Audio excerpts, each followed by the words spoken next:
Good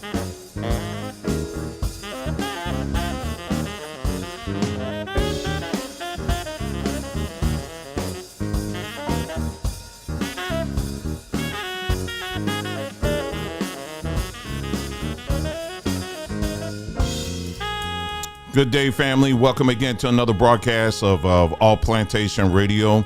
We're going to be starting just in a few moments. I'm sorry for starting later. That's why I say around. When I put that at around, that means at around. So what we are going to be starting here in just a few moments here. I'm just getting a few things together here. I'm just going to grab some water real quick. We got a big broadcast today. We're going to be going over not just talking about the stuff that's going on in Colorado, but, you know, really going into talking about what's going on out there in Ohio, Arizona, and why we should be very concerned about it, and what are the things we can do. So we'll be talking about that in this broadcast, okay? So just give it about another 2 minutes or so, and then we're going to go ahead and begin.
All right, like I said, we're going to be starting here. Let's give it about another minute or so before we go ahead and jump in.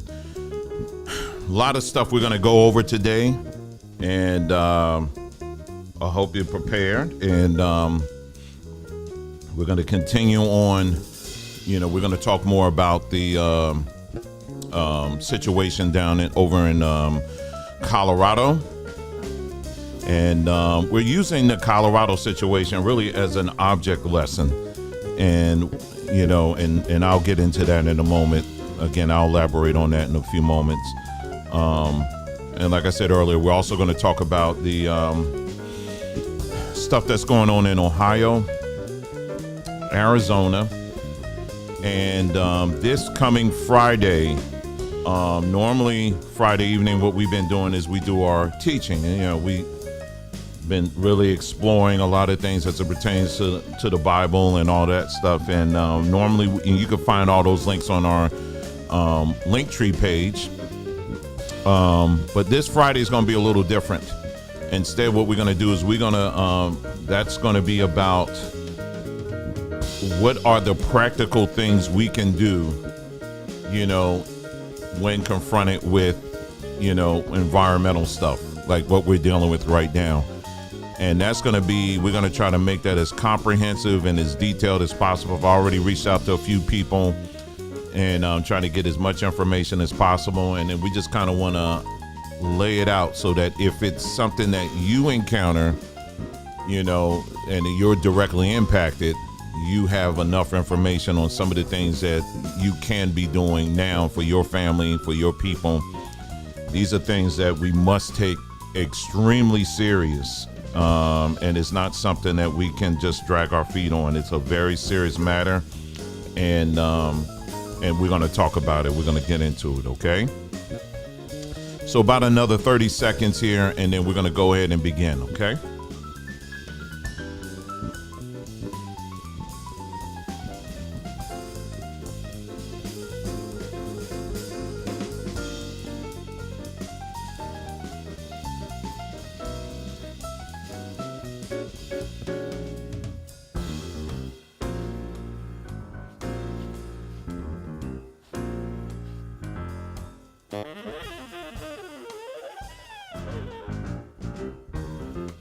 All right, we're back. Thank you so much for tuning in, family. We are, by the way, we are simultaneously broadcasting over on mybondtube.com. Again, you have the address right there on your screen, on the bottom left-hand corner of your screen. We're broadcasting over there as well. And as you know from yesterday, when we were broadcasting right at the tail end of the broadcast, literally, I'm trying to see if I'm even on there. Hold on now. I'm supposed to be on there. I don't see me on there. Hold on now. Let me check and see something real quick here. Let me go on my phone then. Let's see. Where's my phone? Hold on. Maybe it's not on there. Hold on for just a second here. It's saying the streaming, but it ain't showing up. Okay, let's see. mybondtube.com. Let's see. Just checking out real quick here and seeing. If not, it's all good. Well, yeah, it is. It's not showing up on my browser though. Okay. All right. But it is showing up on my phone. So yeah, we're broadcasting over on mybondtube.com as well. And that's where you should be able to, in the event where YouTube, because yesterday, for many of you who was watching us yesterday, towards the tail end, literally, I saw how YouTube literally took away like over 100 viewers. And all of a sudden, it started getting extremely choppy, where the signal was like, a lot of people would start complaining about buffering and all of that, and they clearly were doing something. Because typically, it wasn't my internet signal at all. Because, like I said, the software I use, it will let you know, hey, listen, we're detecting that you're having your internet speed is intermittent or whatever. It'll let you know, but this software didn't even let me know anything. So that tells me that my internet was fine. It was clearly something that was going on their end, and there you go. But thankfully, like I said, again, the whole thing is recorded.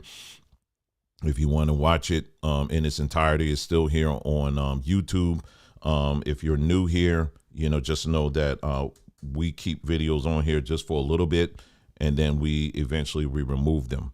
We remove them ourselves because YouTube has a way of thinking of reasons to give us a strike for stuff. And it's like, and they give you no recourse at all as far as, they try to tell you, oh yeah, you can reach out to our people and we'll look at it and we'll figure out what. It's not like that at all. You're basically talking to a brick wall, and that's kind of how it works with them. So, anyway, so let me see here. Let me bring this up here on the screen. So again, this is our Linktree page, family. Please make it a point to bookmark it so that you can have it in the event where, like I said, if there's any kind of hiccups, or if you notice that all of a sudden now there's no, hey, I don't see any activity. What happened or whatever. I'm giving you a link and showing you exactly where we are. We still continue. We're still doing our thing. It's just that, YouTube may have just decided to start acting up. So yeah, so there you go. Just wanted to kind of bring you up to date on that. So again, if you see videos disappearing, that's because eventually, like next week or so, I'll start removing some videos as well. And if you want to watch those videos, you can either go to our mybondtube.com. You can go to Odyssey. All of those links, you will find those over on our Linktree page. Okay. All right. So just want to make sure we're clear on that. For all the first timers, thank you and welcome. As always, if you have any questions, you can feel free to ask at any given time. And I don't know if I'll ever get to the place where I can talk and read every last comment that's in the chat. So if I miss something in the chat, it's not intentional. It's just a lot of times I just may or may not see it. So, all right. All right, so let me start off with this. Let's go right to, let's see. All right, so for those of you, don't know already, we have our own store. It's called sombertree.com. And this week we sent out an email because we have a, we're working with someone who they make their own soap. And what happened was they were experimenting with, and this is the email that was sent out to everybody. We call them oops soaps. Okay. Now, when you don't think that just because we're calling it oops soap, it's trash, because it's not. It's definitely not. You're getting a great deal here. Let me just read to you. This is the email that was sent out. It says, the owner of Made with Moss was experimenting with new scents for her soap collection. Her goal was to create a creamed honey soap with sea moss, cocoa butter, oatmeal, and honey. The soaps came out great, but the scent is milder than expected. So she's offering them at a deeply discounted price. And so these are now typically, we sell the soaps here at sombertree.com. Typically we sell them for $5.50. That's the price that we sell them for. And this is sea moss based soap. So you can go just about anywhere. Sea moss soaps ain't cheap. All right. They're not that cheap at all. But these particular soaps, they have everything in them. It just, the scent isn't exactly where she wanted it to be. So instead of $5.50, she's selling it for $3.50. And if you buy it in bulk, you can get it as low as even $2 a bar. So you're going to get a great deal. So if you are, let's say you're trying to put together your bug out bag, or maybe you just, you need to get some extra soap, some very good soaps that ain't got no foolishness in it. Remember now, we work with people who, and in some cases we even work with the labs themselves. We're in a position to be able to tell them what to put in and what not to put in. So this is a great opportunity for you to get a great product here that has some good stuff in it. And, it just, this on the scent level, it didn't quite meet her mark on it. So instead of $5.50, you're getting a sea moss based body bar for $3.50. And like I said, again, if you buy it in bulk, you can even get it cheaper. I'll just continue to read it here. It says, oops cream honey soap. Again, the soap is perfect, but the fragrance is milder than expected. And here are the ingredients. Here is African raw black soap, raw shea butter, cocoa butter, sea moss gel, aloe vera, oatmeal, vanilla extract, honey, elderberry oil, vegetable glycerin, essential oils, and natural fragrance. So check that out, family. Just go to sombertree.com. You got the address right there on the bottom left-hand side of your screen. Check that out and grab them. Grab them all. Okay. Anyway, let's continue there. Now, on the T-shirt front, we last year we came out with a bunch of T-shirts. Well, we still got some left here. And what we're doing is we're just kind of clearing out because, as you know, I don't know if you can tell in your part of the country, but over here I'm starting to notice that it's starting to get warmer. That means that we're getting closer to springtime. And so we're trying to, get prepared for the new season. And so, which means we got to get rid of some of the things, we're transitioning here. And so all T-shirts, that we have at the All Praise of the Most High shop are $9.99. So you're getting it for 50% off. So all T-shirts. So we have things like the original man shirt. We have the original woman shirt. We have this one here as well. And then there's some other ones there. Just go ahead and click on that link there with the All Praises to the Most High. This is actually our son, his T-shirt spot. And these are shirts that he designed on his own. So all shirts here, $9.99. Go ahead over there and check it out. And you can go ahead and get yours. Okay. Let's see here. With some other things, the back in stock, we have the virgin hemp seed oil. I know many people were asking for that. Well, it's back in stock. So we have that there. And then here are all the different benefits of hemp seed oil right here. You could take the time to look through that. And there you go. So again, the website is sombertree.com, sombertree.com. And then, like I said, again, you click on this on the shop now here, and and here you go. It will tell you all the different benefits of sea moss based soap bar. So make sure you guys jump on that. Let's see. So we have, of course, a new arrival section. These are things that we're always adding some new things. We're getting ready to add a brand new tea that we're still testing out on this end. I think you guys are really going to love that one. That one is really nice. And then we got a lot of other things here too. This is sombertree.com. Let's see. What else we have? We have the garden section. So we got all different types of teas. We got different herbs. We got seasonings. We got stuff for your body as well. All kinds of facial creams, body butters. We got a beard oil, I believe. We got a, toothpaste. We even have our own toothpaste that we push out as well. We're not playing around here, family, because we believe we're not just talking about we got to have our own stuff. We're doing it here on sombertree.com, and we're getting in it to you. And our end game here is to, even if you don't buy this stuff from us, at least go, if you can find it somewhere and it's cheaper, then by all means, why not get it? But the bottom line is we want to put these things in your mind so that you can start thinking, hey, listen, I need to start adding some better things in my life, such as the stuff I put in my body, such as the stuff I wear, those kind of things. And so that's really the goal of Somber Tree, is we want to at least start getting that, keep pricking you in your mind there to start thinking a little bit higher in terms of the things you put in your body. So again, the website is sombertree.com. sombertree.com. All right. So let's go ahead. Let's continue here on what we got going on. So I talked about the email. I talked about Somber Tree. Did he add that? Hold on for a second here. Let's see. Just really, really quick here. Hold on. Yeah, he did. Okay. So the other thing is about image. We're about changing the narrative when it comes to how we as a people see ourselves.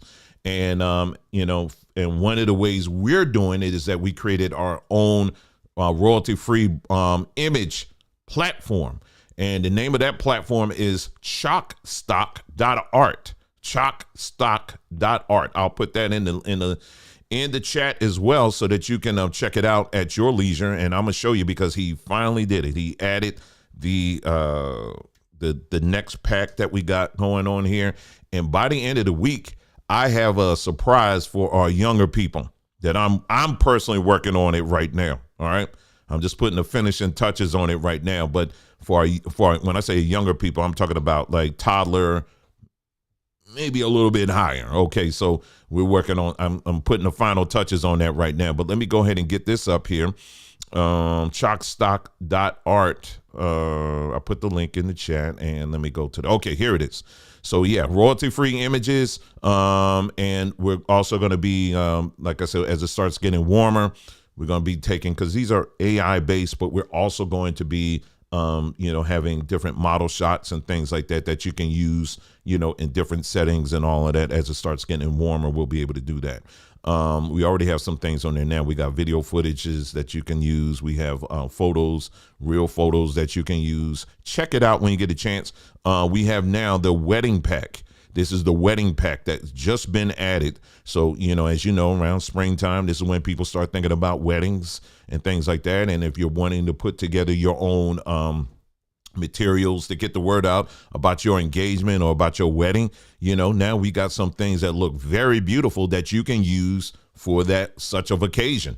And these things are very, very, very nice. Everything from, images that actually look just like photos to things that are a little more, we just had a little fun with it as well. And so that pack, you get 30 images that you can use for whatever, is royalty free. If you want to make a calendar out of it, if you want to make greeting cards out of it, we don't care. 30 images that you can use for whatever you want to use it for. $9.98. And it's right there. That's just a sample right there. We have the other packs here as well as the Go West pack. It's called Go West Black Man and Woman. And that's a celebration of our people who migrated over the years out west, celebrating the Western culture out there. And we have a very rich history out there. So, so that's a pack that you can use for your own thing. Again, that's 20. Now that one's 25 images. Again, that one is $9.98. Then we have a much larger packs right here, which is a celebration of our brothers, the brothers in the house. We got one of that. And that one, you get 50 images. That one is $20, along with one celebrating our children. That one is $20 as well. Celebrating our beautiful women. That one is $20. We have a couples pack celebrating our couples out there in the house, having some fun with that as well. And then for those that are in the foraging and gardening, we got something for you as well. And every month we're going to be adding some new things over time. So keep your eyes on this page, family. Again, it's chalkstock.art. And again, we're very serious about doing our part to help change the narrative out there, as it pertains to how our people are portrayed. We're going to stop begging. We're going to stop pleading and begging the system to do better, and say, forget y'all. We're going to do it ourselves. And that's what we're doing. We're doing our part here. So again, one more time, that website is chalkstock.art. Okay. All right. So let's go ahead. We're going to get into it today. So as you remember yesterday, what we talked about, we went in and we talked about we started off the broadcast kind of abruptly because I wasn't aware that the El Paso police was doing a press conference. I knew they were going to do one. I just didn't know it was going to be at that time. And so we kind of abruptly started right in the middle of that press conference, kind of towards the tail end of it. And we showed you that, and they were able to, and with the El Paso police, what they showed is video footage. They had statements and everything like that was contradicting many of the claims that were being made by the Mallorys. And, I know I'm dealing with people in the house, some people, and it's not you, it's somebody else. All right. People who are very emotional. There are some of our people who like to project things into the situation that aren't there. And then the bigger problem is for many of our people, we don't like to read. And that's very unfortunate. But again, same thing, just like with anything else, we're doing our best on this end to really help, to change that narrative as well. And so, there are many videos that we've done on this platform. We've spent hours and hours reading through stuff. And, you could tell by the numbers how people just clock out after a few minutes because it's like, I don't feel like listening to all of this. Bottom line, just tell me what I need to know. We don't operate like that here. What we do is we're going to meticulously go through things so that we can find out as much information as possible. And that's it. If you have a TikTok mindset, if you have a Twitter mindset where you just want it right in 2-second clips so that you can make a decision that can impact many people, this is not the platform for you. It's not. It just simply isn't. We're going to really take our time and go through all of these things so that we, as individuals, we can make our own decision. Again, we're not interested in picking any sides, any teams. I'm not team El Paso Police Department, and neither am I team the Mallorys. I'm team truth. That's what I'm part of, and that's it. And that's what I'm about at the end of the day. And so yesterday, what I'll do is I'll show a couple of clips just from, the videos that were shown yesterday. I'll just revisit some of those so that you can see that. And I'll just, we're not going to play the whole thing. We're just going to play short clips. And then today, what we're going to do is the El Paso Police Department, they did release some more documents, because, when police reports, because all those 170 plus incidents where the cops were dispatched to the property, they were all recorded. And in the write-ups, they also make mention that they have supporting video as well to go along with it. So what we're going to do is we're not going to read. It's about 129 pages. No, we're not reading 129 pages. We're not going to get as nearly as much as that. We're going to highlight it. I will share with you the link so you can read it yourself if you're interested. So we're going to just highlight some of the things that were mentioned in the report. Let's see. So we're going to do that. And then later on, once we kind of get through that, then we're going to switch gears. We're going to talk about what's going on in Ohio. I have some more video footage of that. What's going on in Arizona. We're going to talk about the practical things that as we need to be focused on in this particular time right now, and why it's so important for you to really be paying attention to what's going on here. I mean, when you look at the typical platforms, many of the, our platforms, I'm talking about black platforms. If you take a quick scan, there aren't too many people talking about what's going on in regards to these chemical outbreaks, if you will. And that's very sad because a lot of these platforms, family, they're designed to keep you emotional, to keep you hyped up, and to keep you ultimately misinformed. And that's not what, we're not setting ourselves up as we're better than everybody else. No, our hope and prayer is that more people will take this. 400 years, we've been through enough. Now we got to start clearing the table, so to speak, and let's start getting to the truth. Let's start getting to some facts so that we can get ourselves together and move on and live our best life. You understand what I'm saying? Because we got too many people that are expelling so much energy on things, and you end up broke and still mad at the end of the day. All right, we're going to talk about how, you remember I mentioned in a write-up on the community page, I said that investors always look at ways they can take advantage of situations, good or bad. And they are some of the best predictors in the world, all right, because they got their money on it. And so I told you, I said, keep your eyes in places like in the Ohio area. You're going to start seeing hospitals going up. You're going to start seeing more lawyers move into the area. And then also the water situation. You already have some big investors that have been making some major moves, interesting enough, right in that area. We're going to talk about that as well, okay? All right, so let's go ahead and let's see. First things first, let me go to the El Paso situation here. We're going to go to to their YouTube page. What's interesting is that as of right now, as of yesterday, we were closing into about, I would say 200, or rather close to 2,000 views on the video yesterday. We were close. It was about 1,800 at the time I did the post. And at that time, they only had, now this is the El Paso County Sheriff's Office on YouTube page. They had about 100 views versus us. Now, this is their video, and it ain't my video. They had about 100 views on their video. I rebroadcasted their same video. I had over 2,000. And they got, they have, they have a small amount of subscribers. But my point is that what it showed me is that, unfortunately, there are a lot of people out here who aren't really interested in going to the source. And that's really sad. And we have to not be like that. We have to be willing to go to the source. Family, let me reiterate again. Okay, for those who are kind of slow on the uptake here, I understand. I have done many videos talking about, the police department. We've done historical videos talking about the origin of the police department, how they came to be, and all of this other stuff. How the Klan, played a major role in the in the organization of police departments. We also talked about the role of Freemasonry in police departments. Okay, we talked about all of that. So when it comes to having full unadulterated trust in the police department or in the government for that matter, I'm not that guy. Okay, I'm very skeptical of all of it.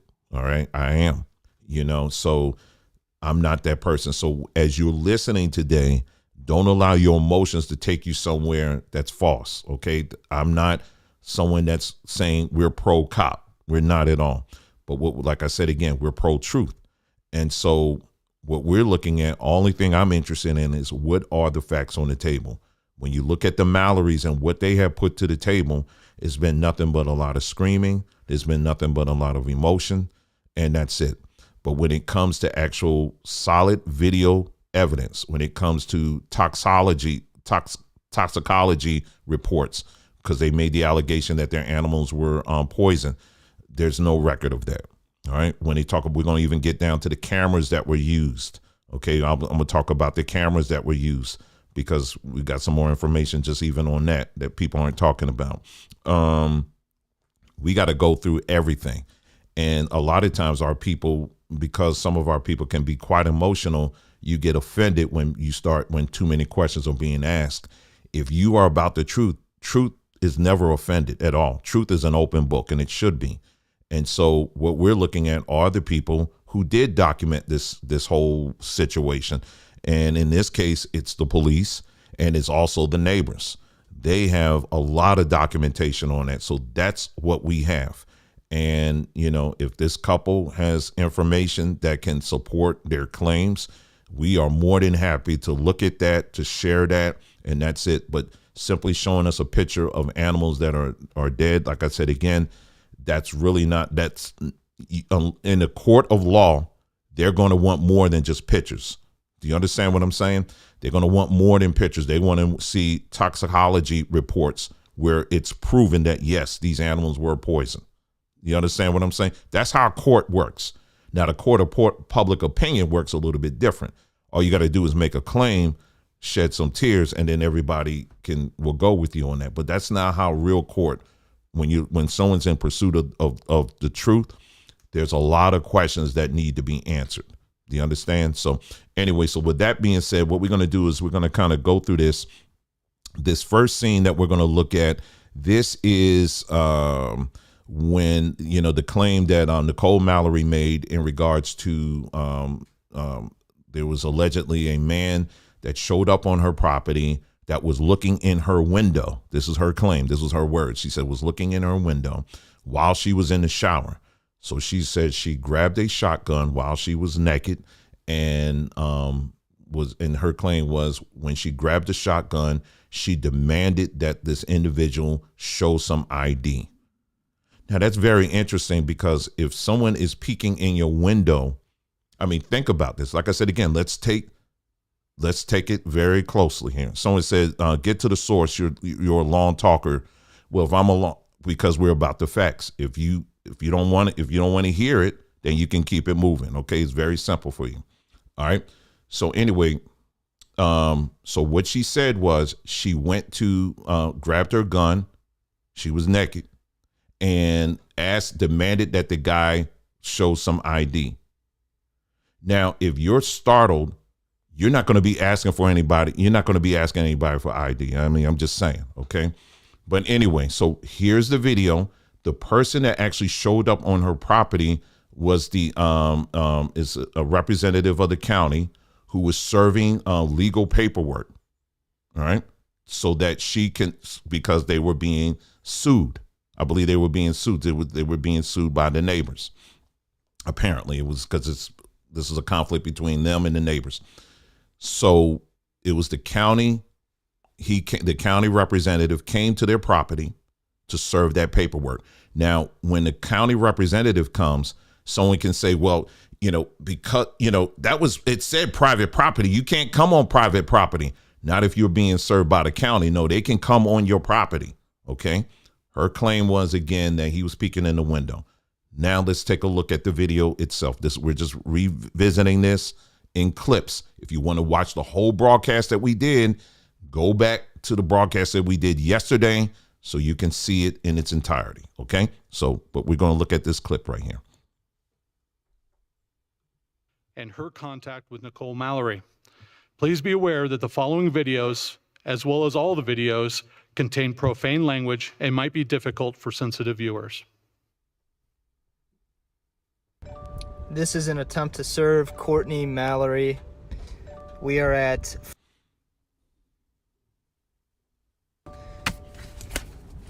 in Yoder, Colorado. Here's the gate. There's a locked gate, and the property is over there.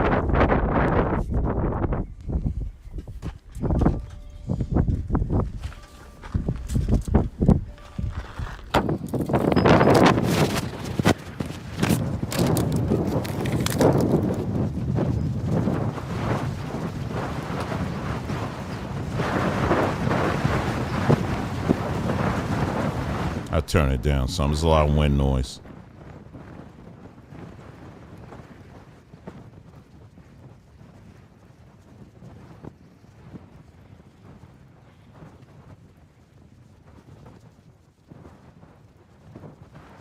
Yeah, it's pretty much ranchers. I know some people say they're farmers, or I don't know if that's an interchangeable term. I don't know, but I don't know if you can grow anything. I remember those wide open fields out there.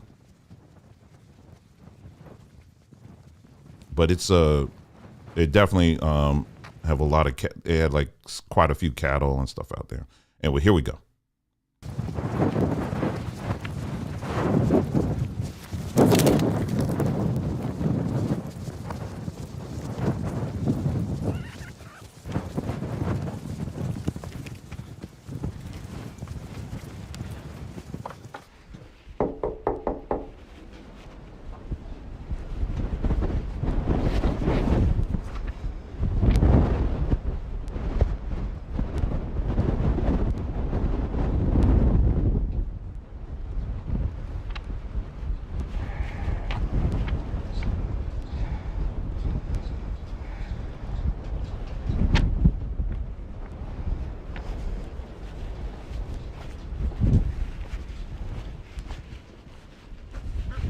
So he knocked on the house and there was no answer. So now he's going to make his way to the trailer.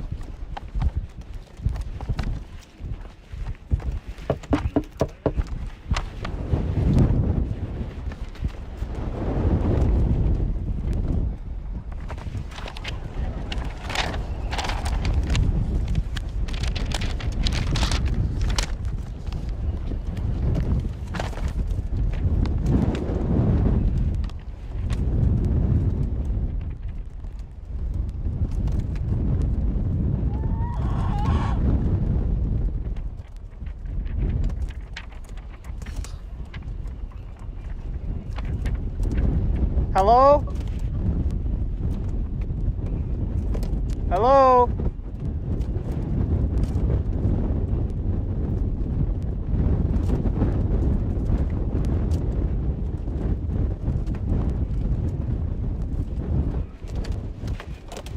Hello, is someone in there?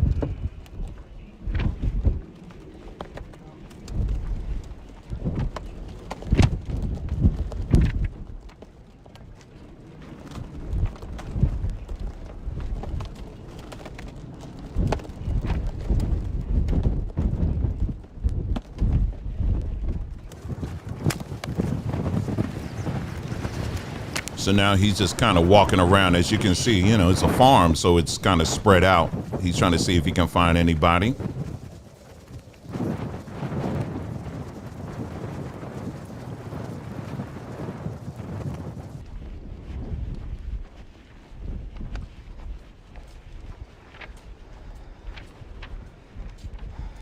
Freedom Ranch is... What the fuck are you doing? Hey, hey, What hey, the hey. fuck are you doing? Listen, I have some legal documents. Get the fuck off my property. Hey, Get the fuck off. I'm right leaving. now. I'm leaving. Get the fuck I'm outta leaving. here. I'm leaving. Get the fuck out of I'm here. leaving. Get the fuck out of here. I'm leaving. Get the fuck out of here. You step back on I'm leaving. I'm leaving. I swear to God. Relax. I'm leaving. I'm leaving.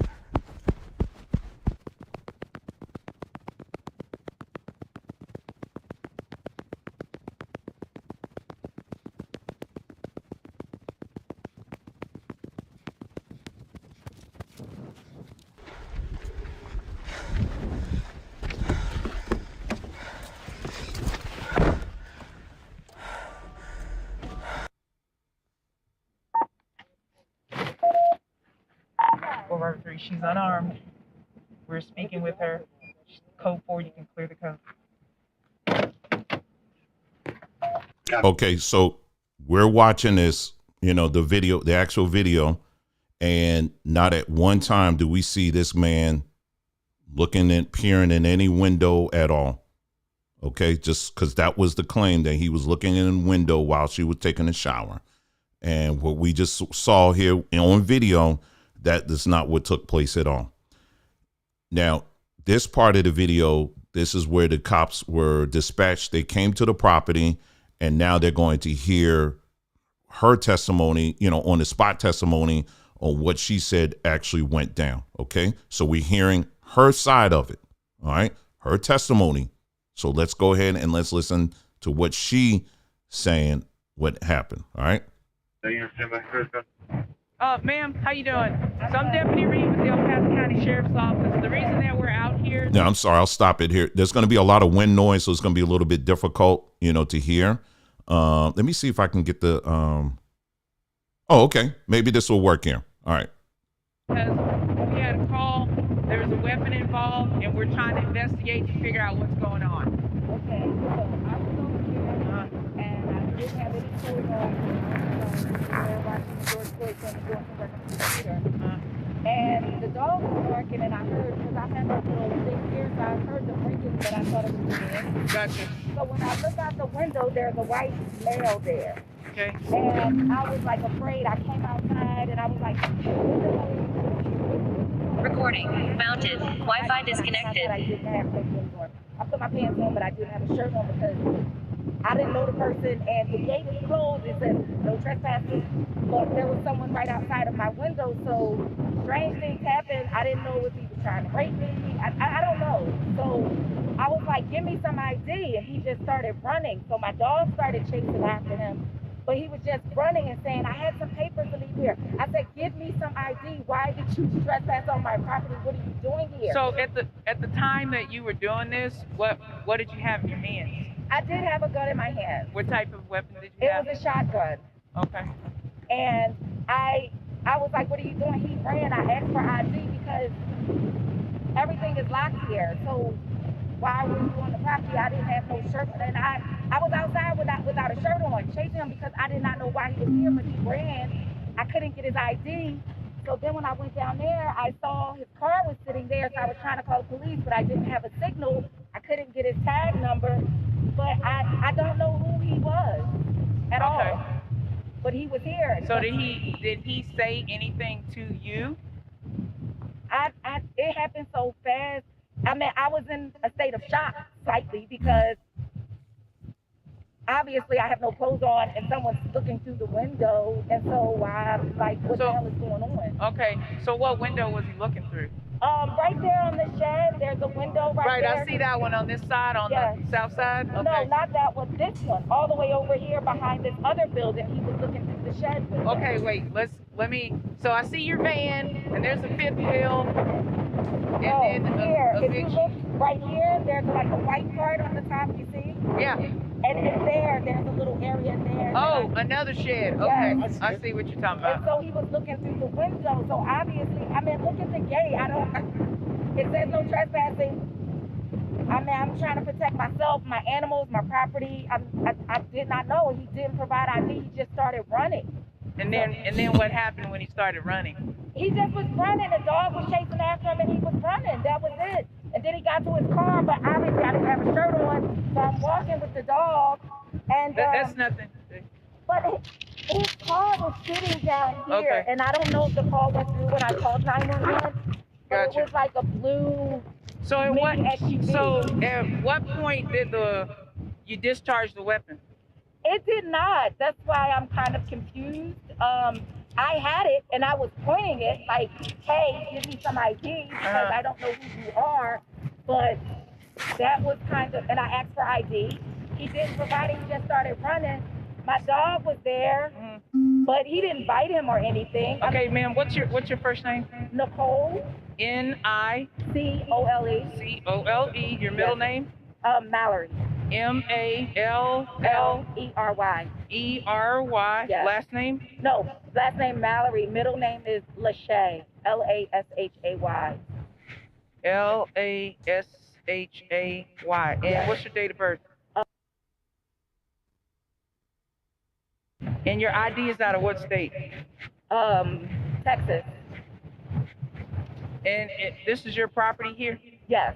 And who else is on the property? No one is here now. It's just me and my animals. So you and the dog, and what do you have, horses or what? I have cows, chickens, Oh, okay. turkeys. Not turkeys. Chickens, laying hens that are outside. My goats, Okay. sheep, my pigs. Gotcha. And then I have 2 other dogs. And then my You said 2 other dogs? yes. Okay. And then my puppies, Great Pyrenees. Okay. Puppies. What's a good phone number for you? Okay, so I'm gonna stop it here. Again, my goal wasn't to play the whole entire thing here because she pretty much went through what, like I said, if you want to hear the whole thing, you can check out the broadcast we did yesterday. We played everything. I'm trying to get to the more relevant parts for this broadcast. Okay. And so what you just saw again, the guy went up to her property. Again, this is the a representative of the county that went to the property. If you're being served paperwork, they can't come on your property. They can't come in the house, but they can't come to your property, to your door, to serve that paperwork. And that's what he was attempting to do. She made the claim that he was looking in the window. We clearly saw that wasn't the case at all. And her claim was that she was repeatedly asking him to provide ID. We saw that wasn't the case at all. The officer asked her again, did you discharge the weapon? And she said, no, she did not. She said, that's why I'm confused. I didn't discharge the weapon, which you clearly heard she did. And so far we're just, like I said, again, it's just unraveling right here at this point. At least that part of the claim. Again, it's a lot of other extras to this story. We're just focusing on this particular piece right here. Okay. Now this part right here, this was from another incident where I guess because there was a lot of back and forth that was going on. And like I said, for those that are just coming on here, what this really stems from is a long back and forth between two property owners. It's the Mallorys and it's the Clarks. The Clarks are next door to them. They actually showed like the map earlier in this press conference on the property and where their property is and all of that. They discussed that. And so there's an easement. Someone asked yesterday, what is an easement? Easement is basically a shared space between two or more landowners. So in this particular case, the easement between the Clarks and the Mallorys is a road that they both share. And so for whatever reason, there's been a lot of back and forth stemming from that situation that has gone on for at least a year and a half now, probably if not more. And so what it appears to me is that it's been boiling over for so long. Then all of a sudden, I guess they saw they weren't going anywhere with it. And so that's when the whole racism accusations began to come in. And that's what we began to see. And I think that's why the story is where it is right now. But we're not seeing any of that. Anyway, let's see here. Okay, so she was called. So in this particular case here, let me go back here so I can get a little more background. I can remind myself here. Hold on. I'm going to start right here. Okay, I'll start right here.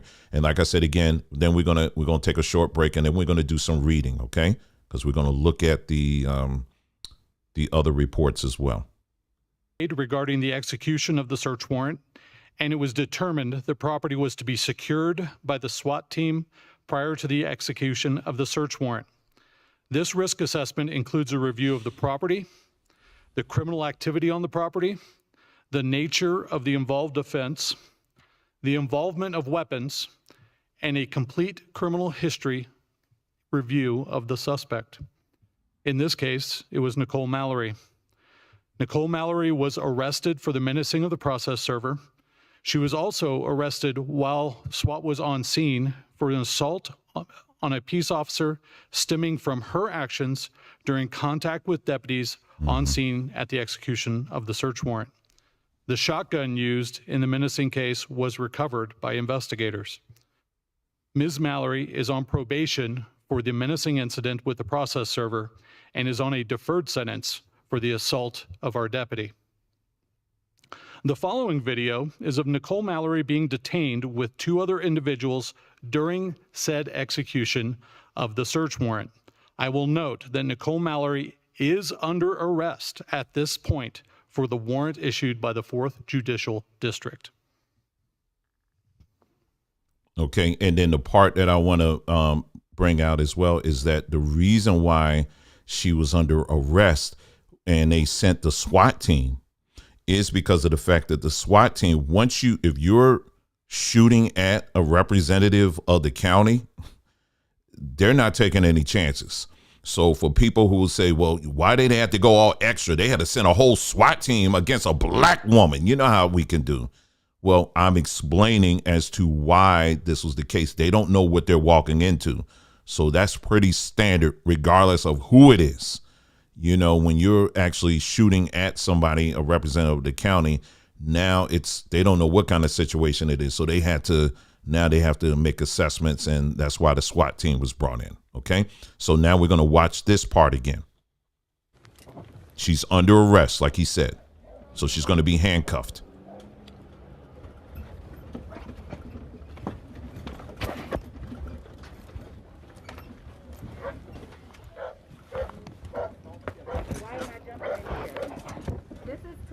On me. I can barely feel my arm. Okay, but I need to see the search warrant. Okay, you'll get a copy. You'll get a copy. I Go ahead and step see on it up. now. Not right now. You're in custody. I can't even move my arm here. Ma'am, just use your feet. My arm is too tight. It needs to be You don't loosened. need your arm to take a step. Okay, but it's cutting off my circulation. Ma'am, step up there, please. It's cutting off. This needs to be loosened. Okay, cool. I'll check on it. Can you please have a seat?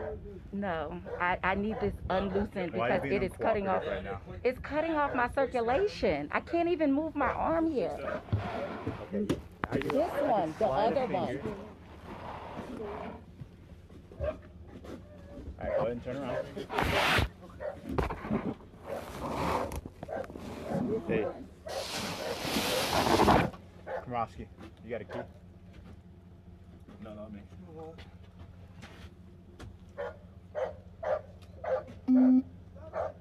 Hey, what am I?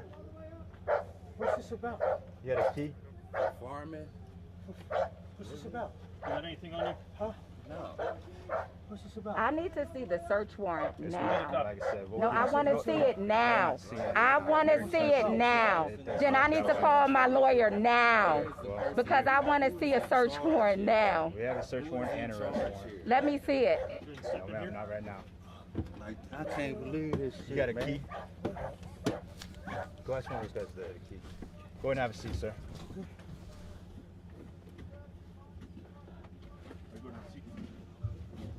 Do I have to?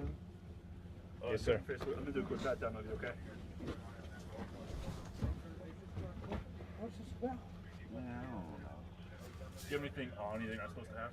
No. Any firearms, anything like that? Nothing. Okay. Y'all mistaken or something? Is this a pocket knife right here? Yeah, it's a box cutter. You know, to open feed bags up with, cut hay bales open with. Just normal stuff a farmer has on him. I got you, man.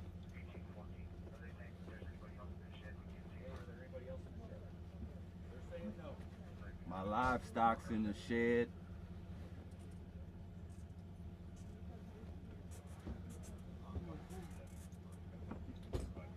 That's a lock. I hope y'all ain't bust my front gate down, man, cause that's bullshit. Like what right do y'all think y'all had to come and tear people's shit up like that? Y'all had a drone, y'all flew a drone. I heard something flying in the air, like y'all saw everything y'all need to see, so why y'all tear my shit up? What was the whole point of that? So we have a search warrant. I saw y'all I saw y'all tear people's shit up and y'all ain't find nothing. Ain't like, what the fuck? Okay. Well, we know what we're looking for right now. What are you looking for? Well, I'll let you know later. You'll see that in the search warrant. Yes, sir. Can you help? Thank you, sir. Ain't nothing Go stolen ask here. him for a handcuff key. I need one now. Yes, yes. Thank you. All right.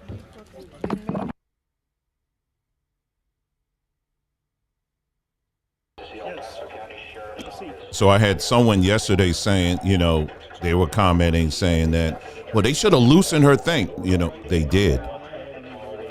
Because again, you have people who watch these kind of things. They watch it up to the point to where they want to, and they'll get out, and then they just blank out. But you're seeing right here that they did, in fact, loosened it. So that's not even an issue here at this point. I don't have any circulation on this. 2 fingers, and I got a body cam. I don't have any circulation here. Paul, the Where's the sergeant? person on Where's duty the person that's in charge? You know what I'm saying? Who's in now charge? because I can't even feel my arm over here. I can't feel nothing.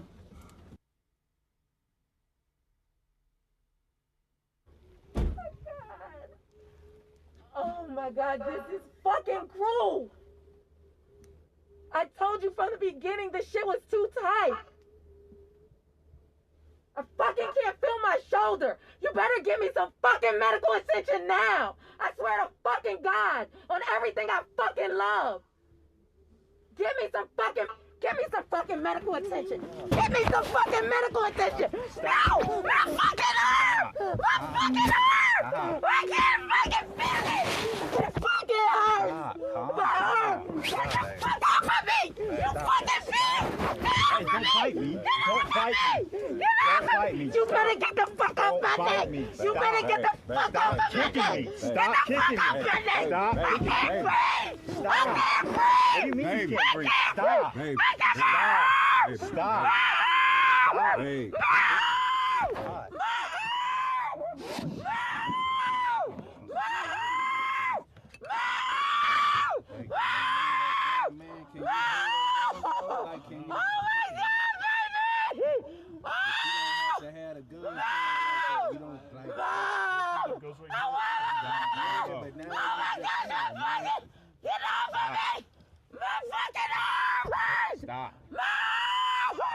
You broke my arm! Oh my God! You broke my arm! You broke my arm! I can't feel it!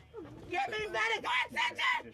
Right now! Okay, so later on, like I said again, if you want to watch the whole thing, we broadcasted it yesterday, or you can go to the El Paso YouTube channel and they have the video in its entirety. Okay, so I'm just trying to skip through this stuff. So you're seeing in real time what really went down here. Okay, no cops were swinging at her.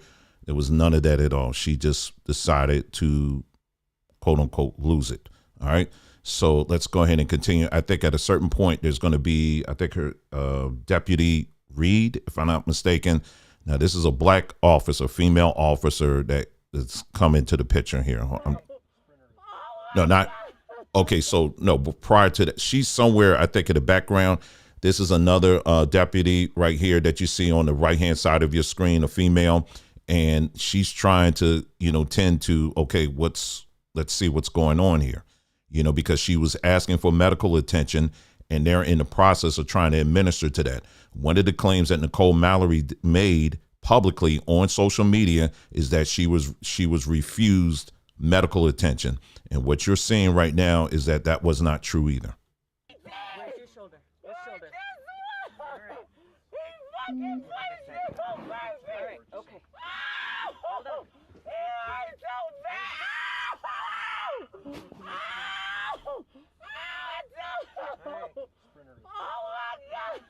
You guys can.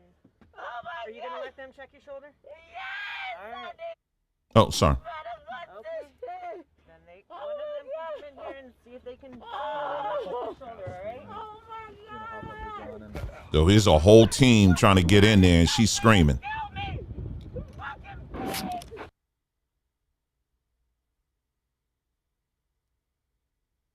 All right, so let me skip. Hold on, let me see what he's going to say here. Hold on. One of the complaints made by Nicole Mallory is that she was injured while being detained and denied any medical care. As you can clearly see, her restraints were checked for proper fit, tightness, and double locked at least once during her detention. In addition, Nicole Mallory was afforded the opportunity to be seen by paramedics from the Colorado Springs Fire Department Tactical Emergency Medical Unit while still at the property. She was also taken to the hospital for a medical clearance prior to being booked into jail.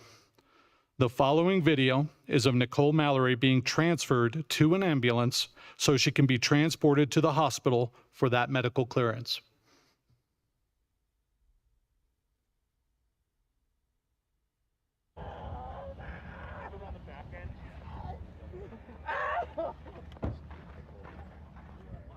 You want to pull her out so she can walk back here?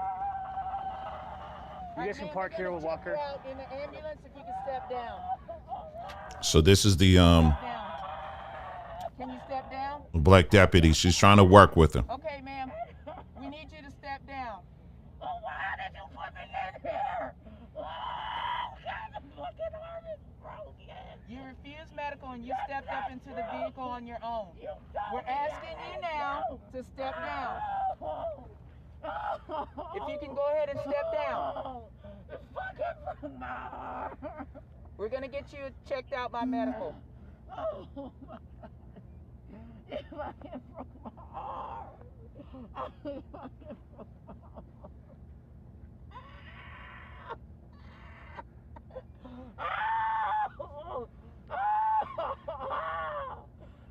Can you slap this other leg around? Okay.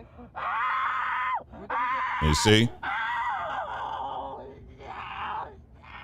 If you can go ahead and step down, there's a step.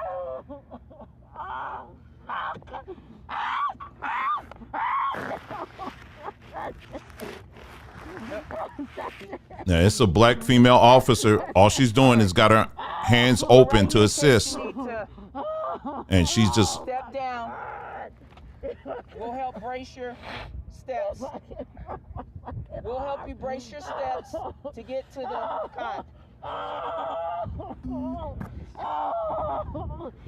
Oh, that fucking pig! Ah, you fucking broke my arm! The fucking pig! I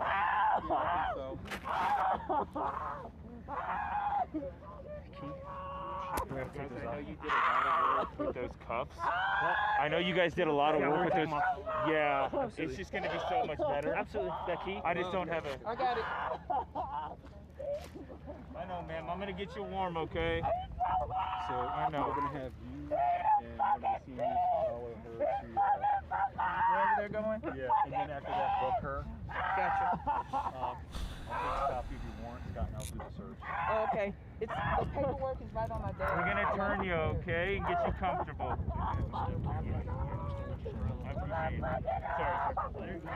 She's still cuffed on the left arm. She's saying that it's this arm. I know, I'm just saying she still has cuff on the Oh, arm. gotcha. I got this. Can we turn you? Yeah, I know.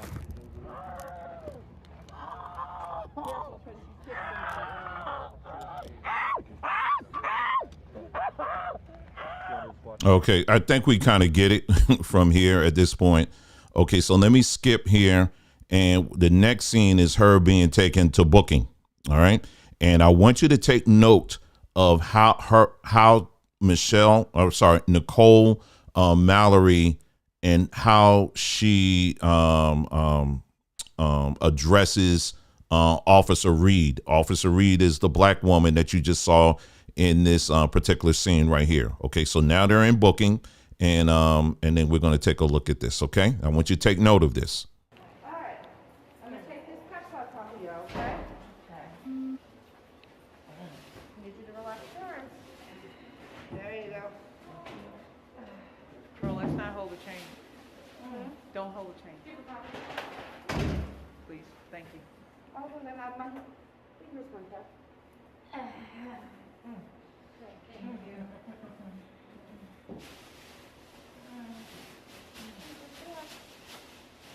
Ow. There we go.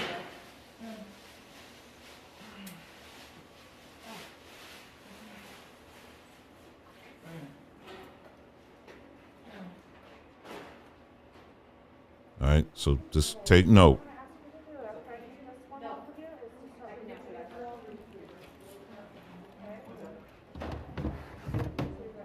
Now, this is the body cam footage of Officer Reed, the black woman. Oh, absolutely. Sorry. Can you hand me a pair of those gloves? There you go, my dear. Here you go. Thank you.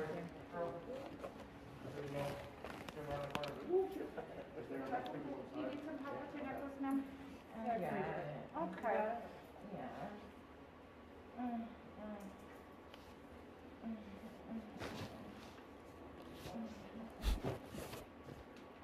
All right, now you see how she's nice and calm now. No, it can't. So If you're not able to take it off, cut it off.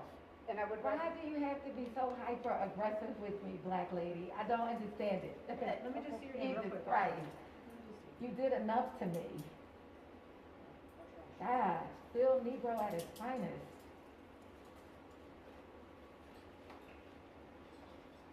She said, why you got to be so aggressive to me, black lady? You know, haven't you done enough to me?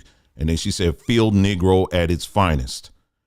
Now she's insulting the black officer, you know, but the white officers, they're up there, you know, they're doing their job. She ain't got nothing to say to them. Like she getting a manicure or something. But the black woman tries to approach her and she's going to completely go off hinge like this. Wow, that came off quite easily. Oh, you always have something to say, Miss Field Negro. Hey? Over there and worship your masters. Sorry, not trying to hurt you.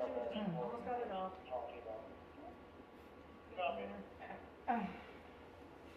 And then the dress has to come off too.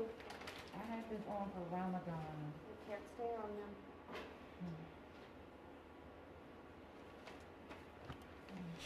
Okay.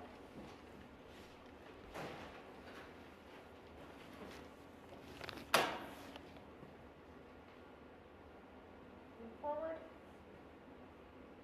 Nice and calm. Is there something else in the back? I thought it says. It's nothing in my hair at all. Don't touch me. Please don't let her touch me. She's already punched me. Do not touch me. Hey. See, she going off. The black woman gets near and now she going to go off. Negro, don't touch me. Still calling her field Negro. All right. So that's pretty much I want to show you on that. Like I said, we were just going to look at we were just going to look at just kind of highlights from yesterday. All right. And so like if you want to watch the whole thing, watch the broadcast that we did yesterday because we showed the entire broadcast. All right. So anyway, so now what we're going to do, let's take a short break. When we come back, we're going to go through all the police. Well, we're going to go through quite a few of the police reports themselves. And they are even more detailed with many other incidences. Again, now you're talking over, according to the police, over 170 reports that were filed. So it's a lot of stuff. So we're not going to go through all of them here. That's really going to be on you, you know, at the end of the day. If you want to know the truth, if you want to know more facts, I should say, about this case, my advice to you is to do your own homework, okay? Don't just rely on me, you know, don't just rely on someone on YouTube or a tweet or an Instagram. You do the homework, okay? So what we're going to do, let's take a short break here. And like I said, again, when we come back, we'll go ahead and we'll get into a little bit more of the details, okay? All right.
All right, we're back, family. Thank you so much for tuning in to this broadcast. Like I said, we got a lot we're going to be going through here. It's a lot we're going to go through. Not necessarily on this, because I think we just climbed a mountain, if you will, on this particular thing. And now we're just kind of going to we're getting to the tail end of this particular topic. After we're finished with this topic, we're going to take another break, and then we're going to go into the things we should be focused on right now, and that is, what are some of the things we should be doing in light of these, the train wrecks that's been happening. And it ain't just any old train wrecks. I mean, these trains are carrying some very lethal chemicals. What should we be doing? What is specifically we should be doing? We can talk about it. There's, sure enough, you can find many YouTube channels out here that are saying, see, it lines up with this scripture. Okay, thank you for telling me that. But meanwhile, you got folks up here choking and fish dying. What do we do? Okay, so there's some practical things we're going to try to touch on this coming Friday. That's when my wife and we're going to really go through a comprehensive list of different things that you can be doing now. But I'm just going to touch on a few things today. All right. So let's go ahead and continue what we're talking about here. And again, we're going to go to the some of these reports that were filed in, and again, this only tells us, does this give us all the facts? No, it does not. But it certainly gives us more information that we can process, and and we can paint a picture here. And right now, the painting ain't looking exactly like it was originally presented to us.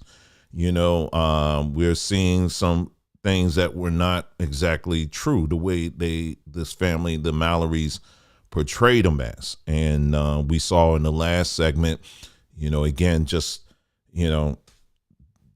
the gross overreacting, and someone had left a message. Well, how would you feel if the cops came to your house and, you would be afraid too? And all, I'm like, yeah, I would be concerned, but this is a little something. This is a lot extra. And as you saw, it's a lot extra there, So anyway, all right. So let's take a look at, this is from Melissa Lance. I don't know. I guess she's an officer. She's an EID.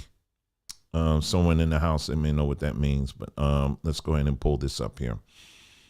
She's an EID. All right. So this is all on the website. Let me go ahead and put this on the not community page. Sorry. Let me put this in the chat. So if you want to follow along, if you want to read through it, you have it in your hands. As we are about to read this, though, I do want to say this again, family. Listen, one more time. Many of us have been trained to just in how we make decisions is based off of someone you perceive to be a leader, someone you perceive to be a mouthpiece or whatever, and based off of their own take, you make your decision based off of that.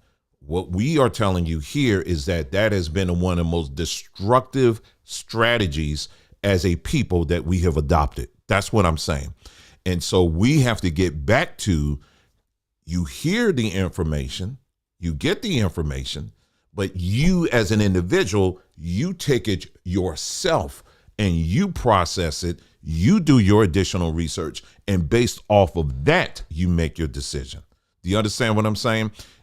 Because again, the model that we've seen over and over again is in the church, for example. You got a pastor that's going to tell you this is what the Bible says, and this is my interpretation of it, and you better take it as my way or the highway. And, hasn't worked too well for us, has it? So it's only up to us as individuals to do our own thing. And so I'm going through this exercise just to kind of lead you to the water, so to speak.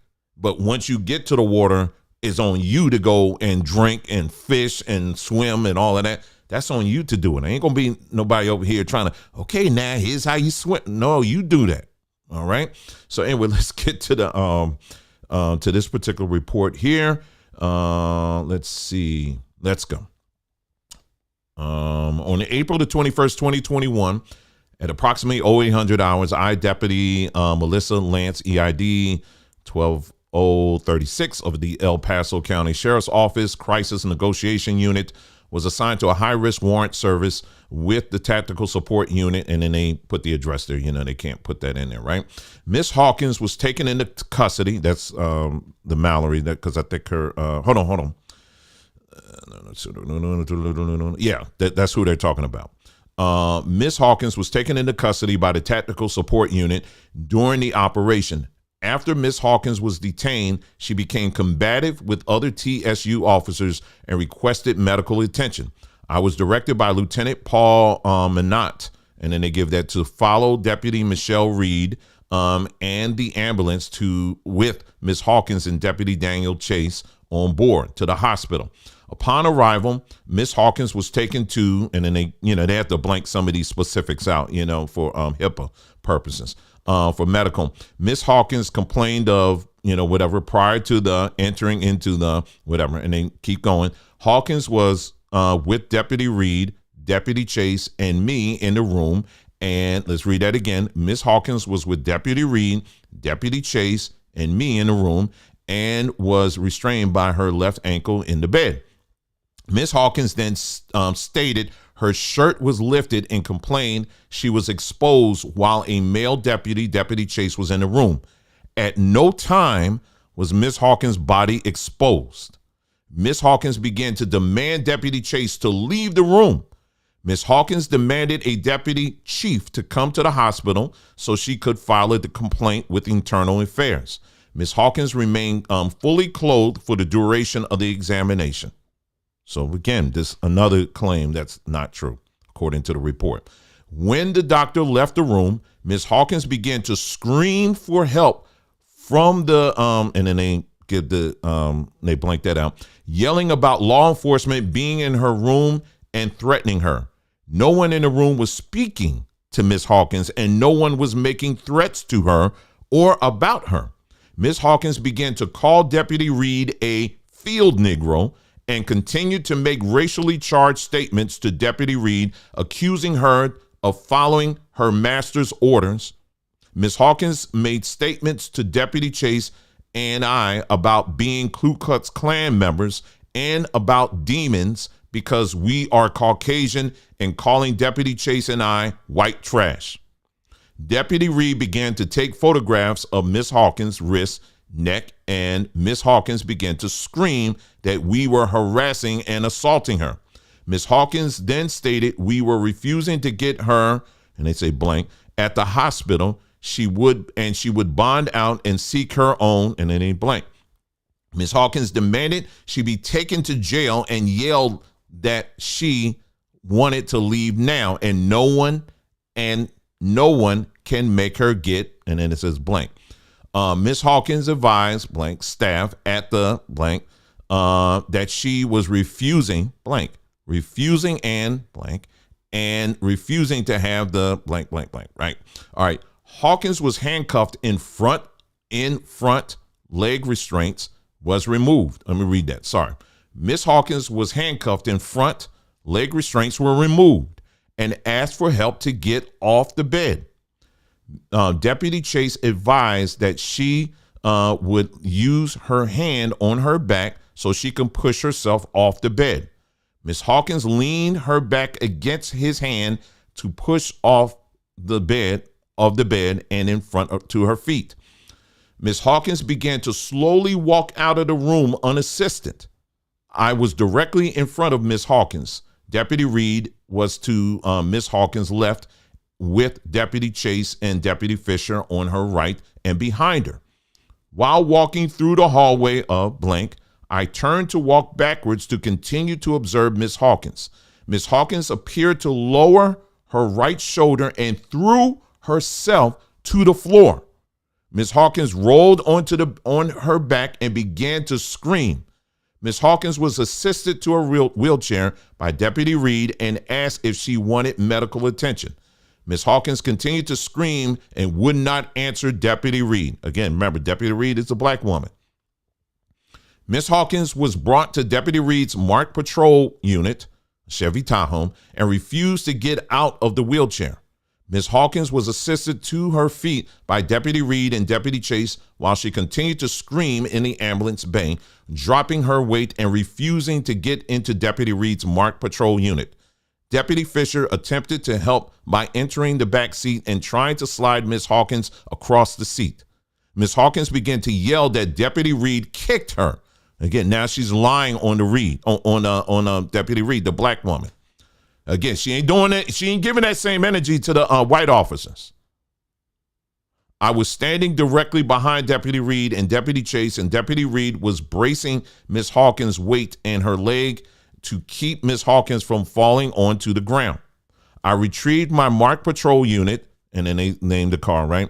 And Ms. Hawkins was sat inside the back seat. Ms. Hawkins refused to place her left foot inside of the car, blocking the door from closing.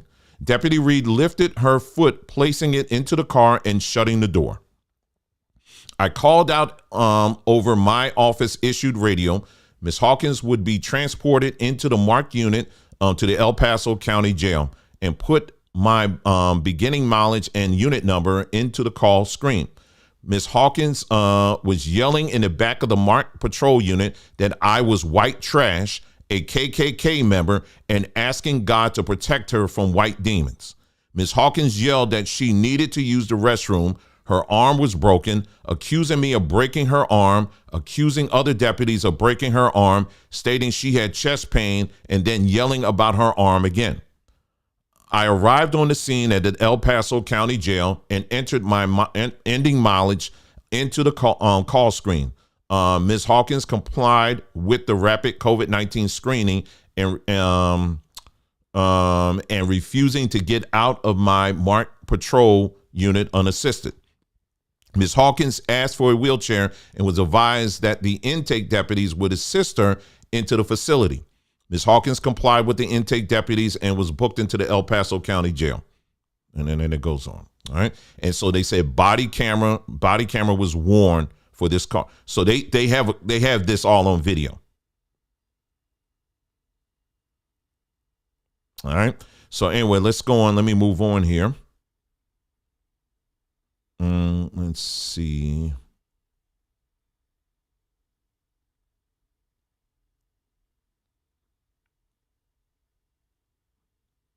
Just going through here. Let's see.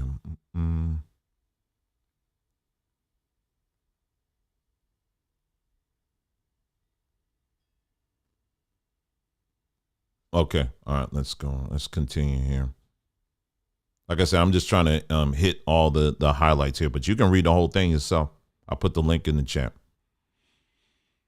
Let's see. This is all still describing the video that we saw. Okay. All this is this the different officers that were on site, and they're just describing, what they saw. All right. So we don't have to reread that. You can read that on your own. All right. Let's see.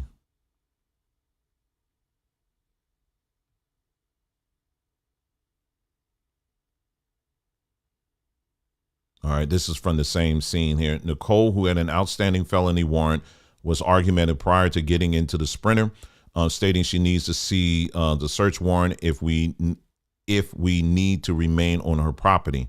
I informed Nicole it was a high-risk incident and she would be able to see the search warrant and speak with a detective prior to our departure. Once in the Sprinter, Nicole started making statements along the lines of blank the police, blanking pigs, murderers, and it goes on. All right. So some of that wasn't exactly on the video. That's why I'm kind of touching on it. Yes, this is more on that scene that we saw earlier. Okay, let's go on here. Okay, let's see.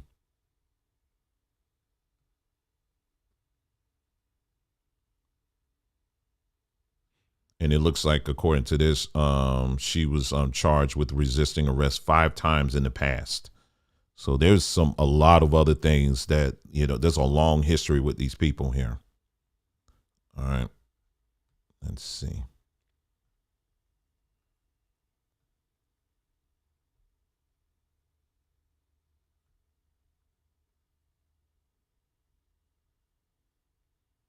Okay. I think I remember it. Okay. All right. So this one, This took place on May the 11th, 2021. Now, this involved you remember the Mallorys, they were saying, yeah, because white people were showing up on our properties and doing all, and hey, Christina. Anyway, they were showing up on our property and all this. So I wonder if she's referring to this particular situation. Okay. Let's read this. There is video footage. Okay. So there's video footage of this whole incident when I'm about to read to you. All right, so this is a total different case. The reporting party said a man was on their property. He ran and jumped the fence and was possibly drunk or on drugs. The reporting party said the suspect was possibly reaching for something and was walking northbound on whatever. They described the suspect as a late 30s white male, approximately 6'3", thin-built, bald head, wearing a blue flannel shirt, blue jeans. They said responding deputies could contact the reporting party by phone if needed. While approaching the address, I found a tall, thin, white, balding male wearing a denim jacket, jeans, and work boots standing in the middle of the street. His hand movements were erratic, and he was unstable on his feet. I advised dispatch I was contacting him in front of the address. I approached the male and asked if he was all right. He told me he was cold and was trying to get home. His speech was slurred, and he was constantly pulling his pants to keep them up on his waist and continued his erratic movements. I asked him his name and he identified himself. I asked if I could check his person for weapons so I didn't need to worry about his constant grabbing at his waistline while I spoke to him. He agreed and allowed me to check him. I noticed he had nothing in his pockets, not even a phone or wallet. He had no socks, no shoes. After patting them down, he told me he had Huntington's disease, which caused his erratic movements. Due to his broken and slurred speech, it took some time to interpret everything he told me. He denied having consumed any alcohol or illicit drugs, said the current state was normal for him. Anyway, they took the gentleman and they put him in the back of the vehicle. And I think the people, the paramedics or whoever came and took care of him. Let me just continue here. Okay, so then let's see. I opened my door and she was falling. Okay, so they're still talking about that. Okay, so let me see. Okay. All right, so he's describing that. Okay. Okay, so let's go here. The remote area of the county where the call for service occurred had no service for our mobile data computers, and there did not appear to be any new information or updates to the call while we were on the scene. When the ambulance left with blank on board, I still did not have any connection on my MDC and stayed assigned to the call so that I could add comments once I regained a connection. I drove approximately 15 to 20 minutes back towards the Falcon area before I regained a connection on my computer. At that time, I saw the reporting party had called in approximately 2 more times, upset. Now, I'm assuming this is the Mallorys, okay? Upset we had not contacted them. My cover unit had left the area ahead of me and was no longer assigned to the call. There was a caution on the address stating 2 deputies were to respond to all calls. Due to these circumstances, I called the reporting party to verify, to give them the disposition of the call and verify they still needed assistance. When I called, a female answered the phone, and when I identified myself, she gave the phone over to her husband, but appeared to have put the call on speaker as she jumped into the conversation repeatedly. I advised them blank had been contacted near their property and matched their description. I also told them he suffered from medical conditions and he was transported to the hospital as he was lost and trying to return home. The female party immediately became abrasive, saying she didn't care and that she felt threatened by him. She said she wanted to press charges against him. I informed her blank had no weapons on him and there appeared to be no criminal intent on his part other than to get home. She claimed I was not doing my job and that the sheriff's office didn't care about black folks. I advised her I would be returning to the residence to take care of the report and advised it would just be a bit. I was considering I would need my cover unit to return with me due to the caution note. The female said I didn't need to come out to the address and I could take the report over the phone. I asked the female to identify herself for the report. She refused to do so. She again handed the phone back to her husband, but continued to yell in the background. She claimed we didn't check the property for other trespassers. Wait a minute. Now, on one hand, you're saying don't come to the property. Now you're saying they need to come. Okay. Trespassers, or if he had committed any crimes on the scene. I told her the call screen slated they did not request contact and made no other allegations of crimes other than the trespass when they initially called. She also said she didn't know if he stole anything and shouted over me when I tried to tell her blank had nothing on his person other than his clothes. She said she wanted a protection order, and I stated she would need to go through the courthouse to do so. Her husband finally identified himself and simply asked what he needed to do to make the report. I asked him to give me the details of the incident, and he gave me the following account. Said they were driving their property line, checking on cattle and fence when they saw blank on the side of the fence. He appeared to be reaching for something which they perceived to be a weapon. Said he was approximately 30 yards from blank at the time. Said he yelled at blank to get off their property, which blank said he did immediately do. He said blank appeared to be on drugs or intoxicated, but never responded or made any threats towards them. They never saw blank near their home or any other structures on the property and did not have any items to report missing. Now, isn't it interesting? The husband now, he's just telling straight up. The wife, on the other hand, she just blew this thing up to astronomical levels. Anyway, I asked blank if he had any security cameras or photos of the incident. He said he had several photos of blank on their property, which I asked him to send to me via text or email. Mr. Mallory had nothing else to report on the incident. I gave blank his case number and advised if he could, if they found any missing items or if any other trespass, again to call. Let's see. Blank sent me one photo via text to my office issued cell phone, which I attached to this report. In the photo, blank can be seen from a distance away from blank as he described. In the photo, blank is kneeling and has his hands near his feet. In the photo, the roadway can be seen directly behind with the barbed wire fence marking the property line visible as well, with no gate visible nearby. Due to the angle and quality of the photo, it cannot be determined what side of the fence he's on, and he appears to be fixing his shoe or huddling down to get out of the wind or stay warm. In the original call for service, the reporting party said the suspect ran and jumped the fence. Due to my interactions with blank verifying his residence is just a couple of miles from the scene and his mental physical state, I determined there was no criminal intent if he did cross the fence. And if he had crossed the fence, he would have a very difficult time doing so with his ailments and lack of motor control. And then it goes on. All right. Let's see. Like I said again, family, for those that are just joining in, we're just doing some reading here. All right. We're just doing some reading here, and we're going to take our time with this. If reading is too hard for you and you just want someone on here to be screaming and hollering and telling you why we need to get our stuff together and we need to fight the white man and all this other stuff, this ain't the place for you. Okay. This is what I do before I do a video. I got to do a lot of reading. I got to do a lot of research. I got to ask a lot of questions. I'm just bringing you in on how I process things. All right. So anyway, this is another report here. This one was about,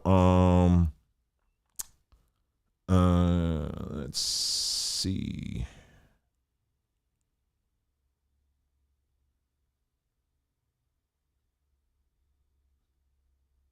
Okay, we'll just read this one here. I'm trying to see how long this one is. Let's see. All right, so we'll read that one. And all the rest of the stuff, family, I'll make this the last one. All the rest of the stuff, if you want to read it, I would encourage you to do so. All right. So what this is all doing, this is not just one. What you got to understand, it's not just one incident. The Mallorys have made, and they said the Hawkins, because I think she goes by Hawkins too. They have made the allegation that, that people were coming on their property, waving weapons and stuff like that. I'm not finding any report of that at all. Not at all. I'm not finding anything of that. Even the camera, we're going to take a look at the camera. I'm going to explain to you from a technical perspective, the cameras that they have on their property, because we have the camera. I have the model number and everything. We're going to look at that as well. All right. And what the technical capabilities are. All right. Because based on the cameras that they were using, they should have footage of all of this. They ain't post now one of it. All right. All right. So let's go here. So this was filed January this year. Okay, at approximately 900 hours, I Deputy Greg Stoneman was dispatched to blank in reference to a disturbance. This address is located in El Paso County, Colorado. While en route to the address, I was informed that there might be a rifle involved in this incident, at which time myself and my cover unit responded to this address, code 3, with lights and sirens. Upon arriving at the address and at the front gate, the address was locked. As myself and my covering unit arrived on the scene, we pulled up at the front gate of the address, but however could not see anybody on the scene. While we were sitting there for a moment, a white Dodge pickup pulled up alongside of us inside of the fence west of our location. This white Dodge belongs to the reporting party, who was identified as Mallory Hawkins, with the date of birth, black, whatever. While en route, dispatch informed me that Miss Hawkins had a weapon with her. I got out of my vehicle and contacted Miss Hawkins and asked her what had occurred. Miss Hawkins stated she, an individual, ran from her property onto the roadway of blank. I asked Miss Hawkins where they were located, and she stated they were gone. I then asked Miss Hawkins where the weapon was located, and she stated that she didn't have one. At which time my partner, Deputy Scott Brittel, crossed the fence line and checked the vehicle to ensure there was no weapons in the vehicle. He did not find any weapons inside the cab or the pickup. Deputy Brittel then crossed back over the fence and stood on public roadway while we were contacting Miss Hawkins. It should be noted that once Deputy Brittel crossed the fence line, Miss Hawkins started yelling and screaming, stating that we always treat her like a criminal because she was black. I tried to explain to Miss Hawkins that we weren't treating her like a criminal and that we needed to ensure the safety of everyone on the scene. See, the thing is, once she pulled out that gun in that one incident, you took away any considerations. I mean, they have to take precautions. I mean, this is how you can't be shooting at folks, government folks, and think that they're not going to take precautions. Anyway, I asked Ms. Hawkins again to explain to me what had occurred, and Ms. Hawkins just rambled on, screaming about how nobody trusts her because she was a black woman in the country. She did state the individuals who were on her property called her a black N-word and asked her if she could speak English, at which time she became belligerent with them and wanted to know why they were on her property. I asked Ms. Hawkins if she could describe the vehicle to me, and she stated it was a silver Dodge pickup with 2 males inside. She also stated there were also 2 to 3 other males that arrived in a second vehicle, and they had left the scene. I explained to Ms. Hawkins that they would check the area to see if we could locate the individuals and talk to them. After getting all the information from Ms. Hawkins, myself and Deputy Brittel conducted a search of the area and found a vehicle matching the description located at blank. The vehicle belonged to blank, who was a second reporting party to the incident. I contacted blank at blank, and he was identified by his Colorado driver's license, blah, blah, blah. I asked him to explain to me what happened. He stated he and his son was driving northbound on blank when they noticed a bull-nosed snake in the middle of the roadway. I identified his son as blank with the blank, date of birth and all that. Stated he flipped his vehicle around to go to look at the snake. Once he got to the snake, he and his son got out of the vehicle, picked up the snake and sat it on the driver's side seat and were looking at it. while he and his son were looking at the snake, stated a white Dodge pickup pulled up next to him along the eastern fence line of Miss Hawkins' property. Said a black female and male were in the front cab of the pickup. The female began yelling him for being on her property. Informed female he was looking at a snake that was in the road and stated he never stepped on the property. Stated before the vehicle pulled up along the fence line, he and his son were petting the snake while the snake was playing dead. Produced a video of his son petting the snake on the driver's side, in which it clearly shows the roadway in the vehicle. So, I'm reading this and I was like, okay, maybe there's something there. Maybe they're lying. Maybe they, but according to this, even this father and son, they had video of this particular incident. So it's just odd to me. Everyone's got video except the Mallorys. I don't understand this. All right. So anyway, Blank stated when the white Dodge pulled the female. Blank stated when the white Dodge pulled the female stated yelling at him and his son. Blank stated the first 10 minutes of the conversation was not recorded. Stated as he was recording the snake when the vehicle pulled up. When he moved his phone to record the vehicle, he hit the record button on his phone again and stopped recording. Once Blank realized he was not recording, he restarted the video recording. Blank then produced another video of Miss Hawkins berating him and his son, stating they were trespassing and he had no right to be where he was. The video shows Miss Hawkins in the cab of her vehicle yelling at Blank and his son while Mr. Hawkins is on the phone with the El Paso County Dispatch reporting the disturbance. While talking to Blank stated before he started the recording again. He and his something witnessed the female get out of the cab of her pickup and pull what appeared to be an assault rifle from the rear of her vehicle.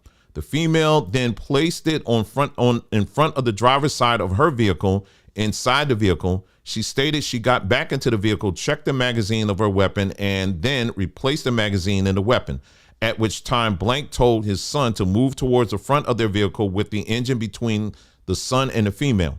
After placing the son in a safe location, called his wife, who identified as Blank, to come and to retrieve his son and to take him back to the residence. Once Blank arrived on the scene, Blank was loaded into her vehicle, and then she backed into the vehicle down the roadway and left the Truckton Road heading east. Stated that Miss Hawkins followed Blank and his son all the way down the roadway, at which time he then left the area and went back to his residence. It should be noted that I did see tracks in the roadway, turned his vehicle around and went back to locate the bull snake. I again asked if I'm just reading it as it's written here, at any time went on to Mrs. Hawkins' property, and he stated he nor his stepson did. He said they were on public roadway and the entire time. After gathering all the information from all parties involved, it was decided that Mrs. Hawkins would be issued a summons for harassment and child abuse since she pulled out a weapon from the vehicle and placed it in front of the vehicle. You cannot do that. You cannot do that, especially when you got children involved. You cannot do that. You can't. Not with children. No.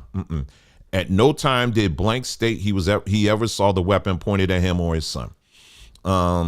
I contacted Mrs. Hawkins by phone and asked if she would like to talk to me, to which she stated she did not. She would only talk to me if she had a lawyer present. At approximately 1400 hours, I received a phone call from another deputy informing me that Mrs. Hawkins was currently at the office of the sheriff located at 27 East Vermejo, trying to obtain a copy of the call screen to get a restraining order placed against the individuals that she saw on the roadway. Blah, blah, blah. Okay, so we're not ain't no more to read on that. Okay. There was another thing I wanted to mention. Let's see. It was further down in this report. They mentioned about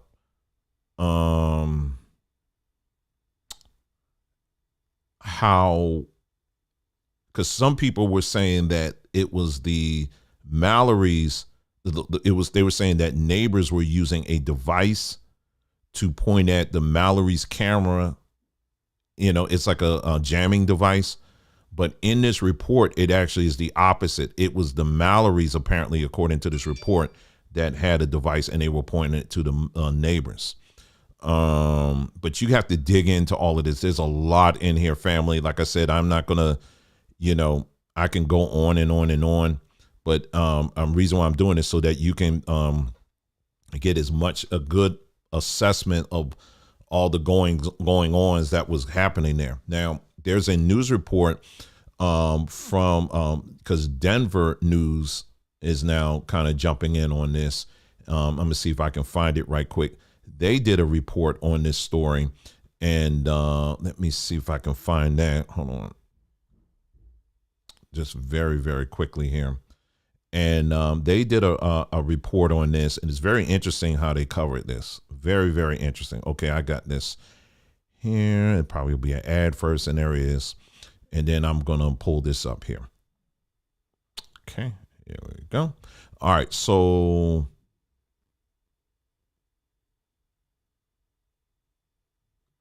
hold on.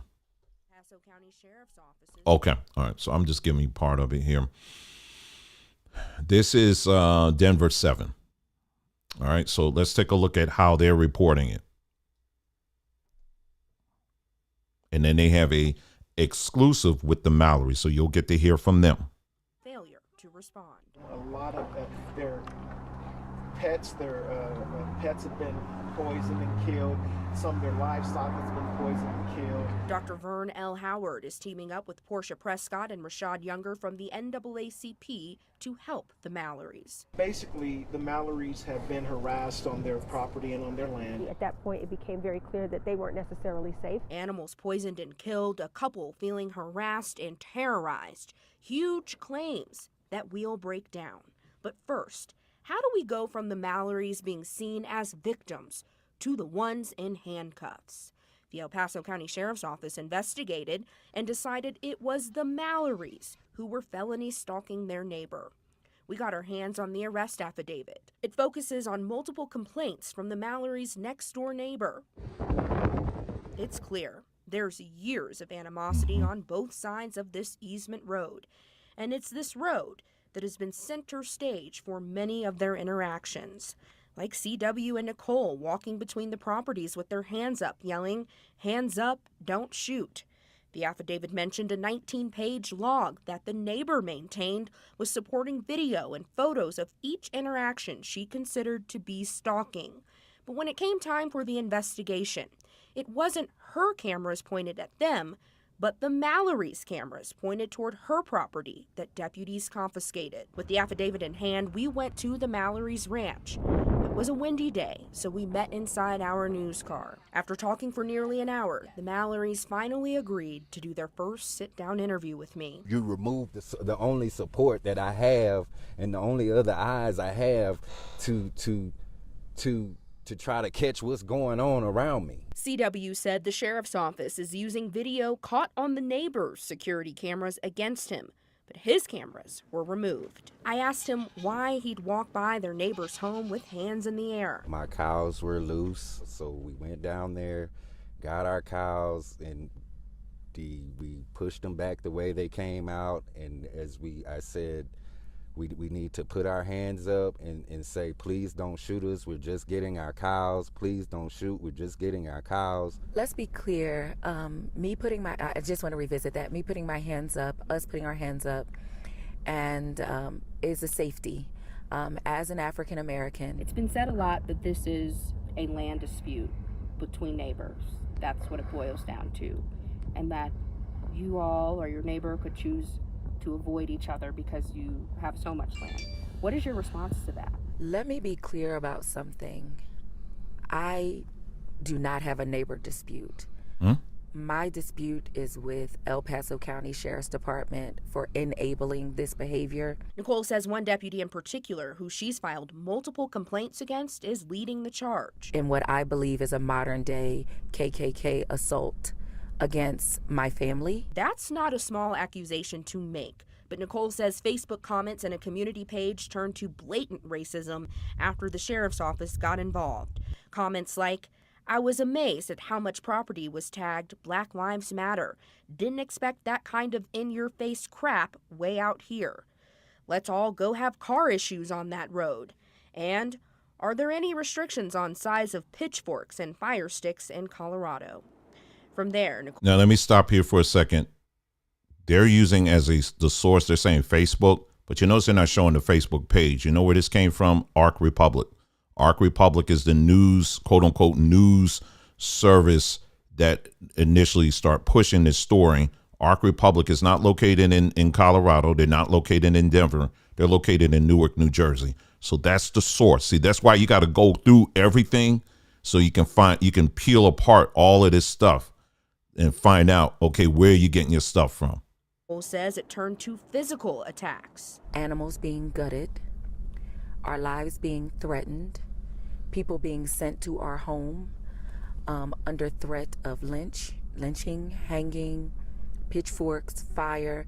We had a chicken coop set ablaze. I asked the Mallorys what the sheriff's office did in response. Nothing. Actually, I think maybe what happened was they were trying to figure out how to charge us with a crime. Since the time of Mr. Mallory's arrest, my office has received numerous emails and calls with people voicing concern with how we have handled the Mallory situation. On Tuesday afternoon, Sheriff Joseph Roybal finally answered questions about the case that's gone viral on social media and shared body camera video painting the Mallorys as combative and unwilling to cooperate in unrelated investigations. But the sheriff's office provided few details about the Mallorys' current claims of harassment and racial discrimination. The one concrete update was the decision by the sheriff to review 24 prior cases. In the end, they reopened 2, one of which involves the Mallorys as the victims. And the sheriff said he more than anyone wants to ensure there is no racist behavior inside his department. No one would be more eager than I to rid my office of a deputy sheriff who was racist and treating members of the community unfairly. We started asking the El Paso County Sheriff's Office for records, reports, and interviews 5 days ago. We were denied and given a bill for thousands of dollars. There are many more allegations addressed by the sheriff Tuesday, including a conspiracy about a murdered ranch hand and the arrest of Nicole Mallory nearly 2 years ago when she fired a shot at a process server who had entered her private property without notice. I promise to follow up in more detail tomorrow on Denver 7. Okay, so there you go. So that's what that, so we'll see what comes up with that. All right, so let me go back to this right here, to this camera right here. So we're going to, real time right here, we're going to look up something here. So that's Real Link. Let me pull that up here for just a second here. We're going to take a look at this camera here. And just give me a moment. I should have just left that doggone thing up last night. Let's see. Real Link. All right, let me go. I got the page up here. Let me go to the camera, which is right here. Okay, scroll down. Okay, let's see. Okay, this is okay. So this is the page here. All right, so let me so what you just saw on the screen is right here. Okay, so this apparently are the cameras that were being used by, these individuals here, the Real Link. All right. If that's the case, so let's take a look at Real Link in this type of camera. All right, so this is their page right here. Real Link, that's, as you can see, is the same camera. Scroll down. And the way they work remotely.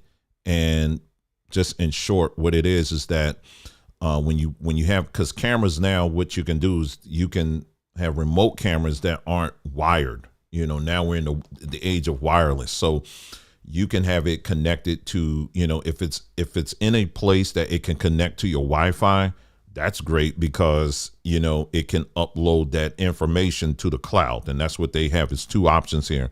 You can either upload it to the cloud, the Real Link cloud, or it's saved. Most of the time people, when they use a camera like this, they, you just go with the mini SD, the micro SD card.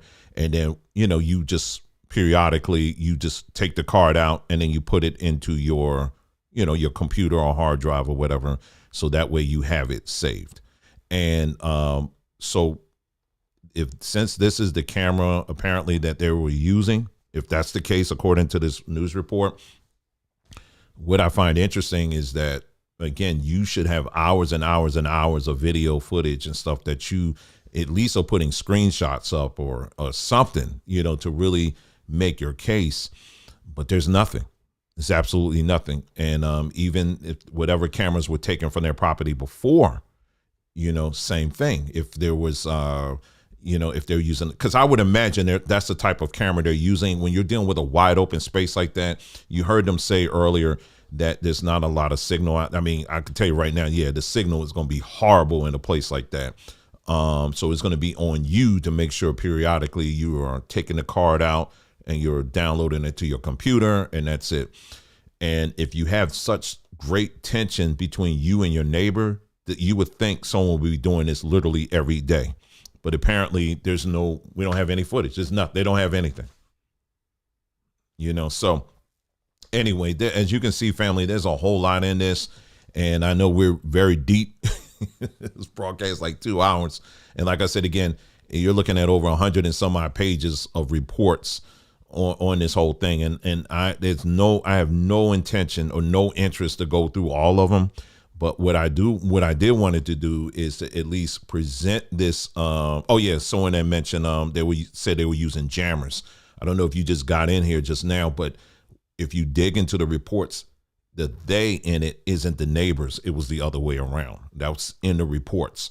And they actually have it on video. The Mallorys or whoever were the ones that were actually, I'm telling you, it's bizarro world. It really is with that. So anyway, as we wrap this portion up, and then we're going to get into things that we should be focusing on.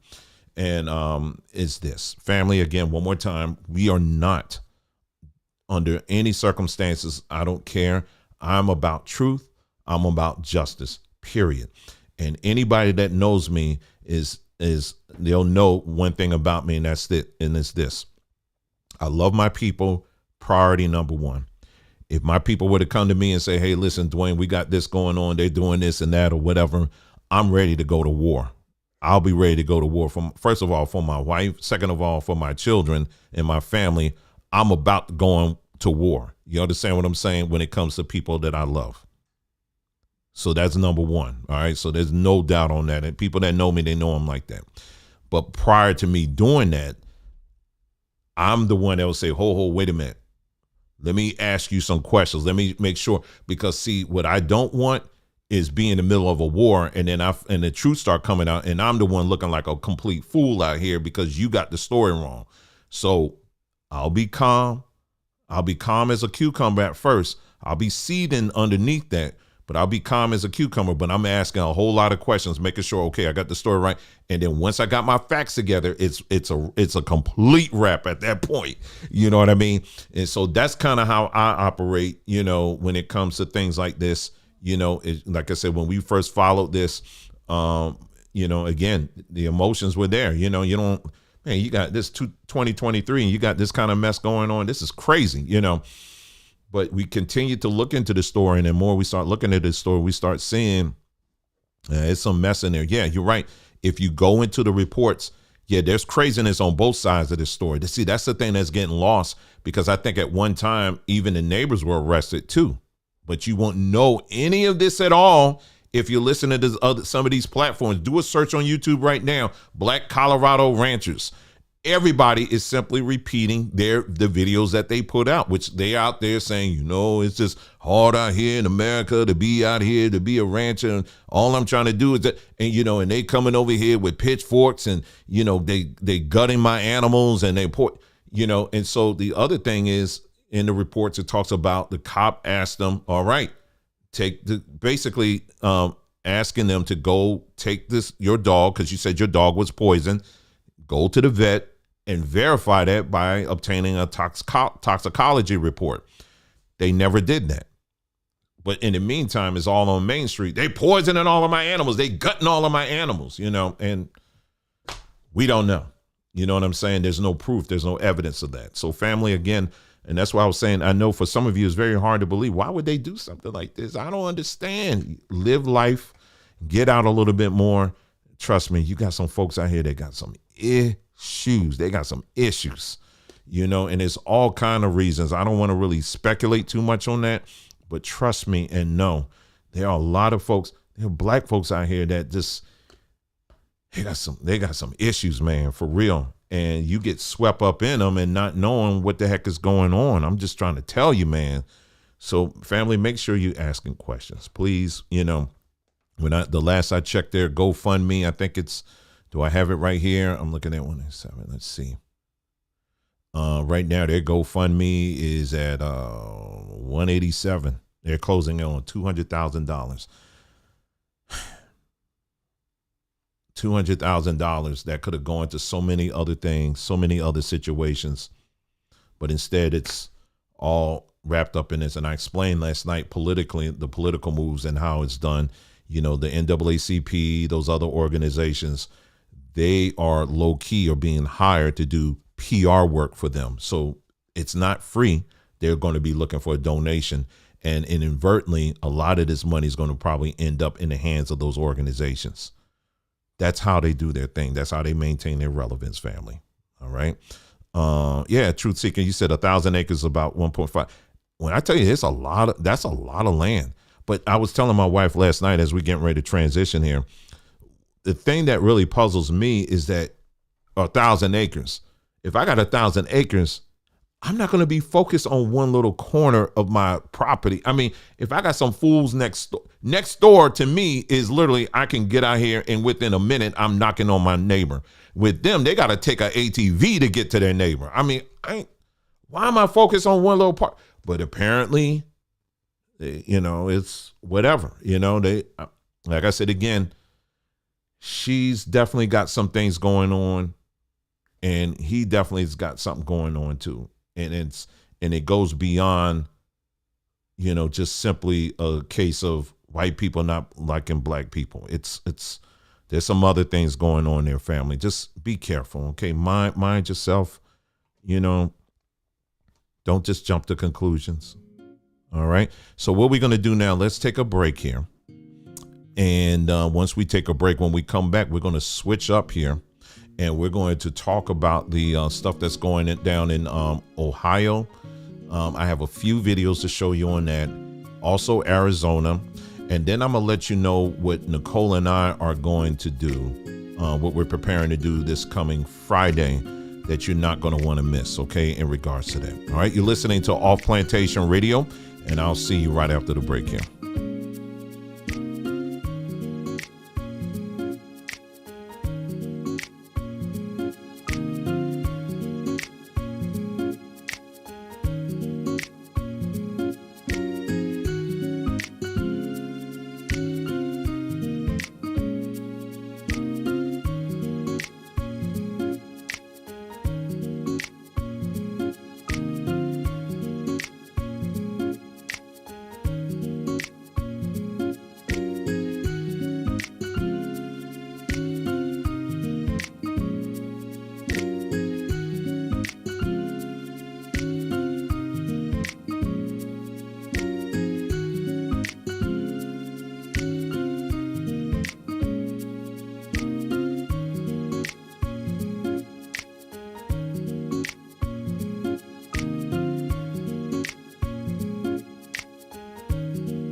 All right, we're back, family. Thank you so much for tuning in. Really appreciate you guys being here. Big shout out to you, Juanea. Thank you for your help in the chat there. And thank you, each and every one of you that's in the chat today. And remember, we're also simultaneously broadcasting over on mybondtube.com. That is our own video platform there. We're not just dependent on Plantation Tube. We're going to have our own stuff. And we have our own video platform, and our own video platform is called mybondtube.com. And do check it out when you get a chance, family. It's there. We upload a bunch of videos, all kinds of videos, things that oftentimes won't not be allowed on a platform like YouTube. We have videos, we have documentaries, we have movies, we stream when we can, all kinds of stuff, and it's all designed to keep our people informed. And we're not going to sit here and complain about YouTube being YouTube. It's YouTube. They're going to do what they do. You know what I'm saying? And so with that in mind, we just have to build our own stuff. We got to build our own platforms. And thanks to people like you who do help to contribute to keep that going. Thank you, because without you, we wouldn't be able to do that. And so I want a big shout out to you guys, especially. Just real quick, for those of you, if you are interested in contributing to the work, regarding BondTube, this is our Linktree page here. Anytime if you are wanting to, because we don't just upload videos here on YouTube, we're also uploading constantly on BondTube and our other platforms as well. There's some videos that you'll catch on our other platforms that you will not find here on YouTube because we don't trust them. All right. It's just as simple as that. And so all the latest content you can find here. Here are all the video platforms that you'll find us here on YouTube, on BondTube, on that's Odyssey, BitChute, and also on Rumble. And here are all the different series that we've been doing. If you want to contribute to the work that we're doing here, here's the ways you can do it. If you scroll all the way to the bottom, here's our PayPal account here. If you don't use PayPal, you prefer to use Cash App, you can do that as well. BondTube. Now, BondTube, if you want to support that exclusively, you can just click on that. That will go to a PayPal page. If you are like, man, I would like to contribute to BondTube, but I just don't have PayPal, that's fine. You can use Cash App. Just make sure you earmark it in the notes that this is for BondTube. You can do it that way, and it will make sure that money gets moved over to that so that that platform can stay active and we can keep informing our people here. All right. And if you want to send an email, the link is right there, the little email thingamajig right there on the bottom. Okay. All righty. All right. So now that we're back, now what we're going to do is we're going to flip here a little bit. And this is something that, again, we've been talking about this for, I guess, a couple of days now, ever since we first got word about this chemical spill in Ohio. I really cannot express to you. I can only do the best I can. Why what we're about to talk about, why it's very serious. It's very serious. And it's not just about Ohio. We're going to be touching on something that is important, that touches all of us, and that is water. Okay. As you know, this chemical spill that took place, one of the more dangerous components of the chemicals, the various chemicals that were spilled in that area, was something called vinyl chloride, if I'm not mistaken. And it's a very dangerous chemical, especially if it gets into the water. And I'm going to show you some footage, some more footage that we have obtained, via, social media. We're going to show you that. But I'm also going to show you, one of the players that's behind the scenes. And not too many people are talking about it. And I guess I'm kind of pausing here a little bit, because in my mind, I'm just praying to the Most High that people really take this serious. It's not like, because see, for me, in a minute, you ain't going to see me. I'm just being honest. Because in a minute, we're going to be like, you know what? We did what we could do. Bye. And where'd they gone? I'm serious. Because because the stuff that these folks are doing, you're going to have to make sure that you do what you can, because your family comes first. You and your family comes first, and you got to make sure you're doing the things you need to do to take care of that. Okay. but do take what we're going to talk about this extremely serious.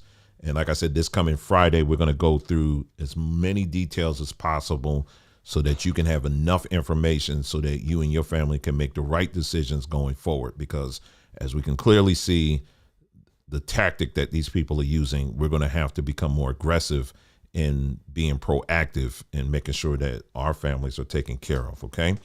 All right. So let me see here. Let me start off with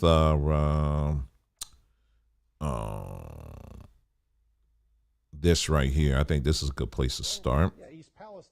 Sorry. Okay, so this one I'm about to show you here. They said this is a tweet. I'll bring it up on the screen here in a moment. They said I'll bring it up there now. Why do it and then I can do it now? All right, let me pull it up here. All right, so it says, what are the odds that East Palestine, Ohio was one of the first cities that partnered with My ID medical bans back in October 22? And CDC updated the toxicological profile for vinyl chloride, the chemical that spreads after the explosion before the Ohio derailment. So the CDC just so happened to do an update to that specific chemical, vinyl chloride, very recently. I think it was January. Anyway, so this video that you're going to watch is they're just talking about how that East Palestine was one of the first places in the country that is starting to implement this My ID medical service. Okay, so let's take a look and listen real quick here. Okay. A small town to make a big impact. Yeah, East Palestine's excited to make an important medical device available to all 4,700 residents. I told you about it in October, and Sunday there's a special meeting to share more or start signing up. The My ID program is ready to roll out in East Palestine.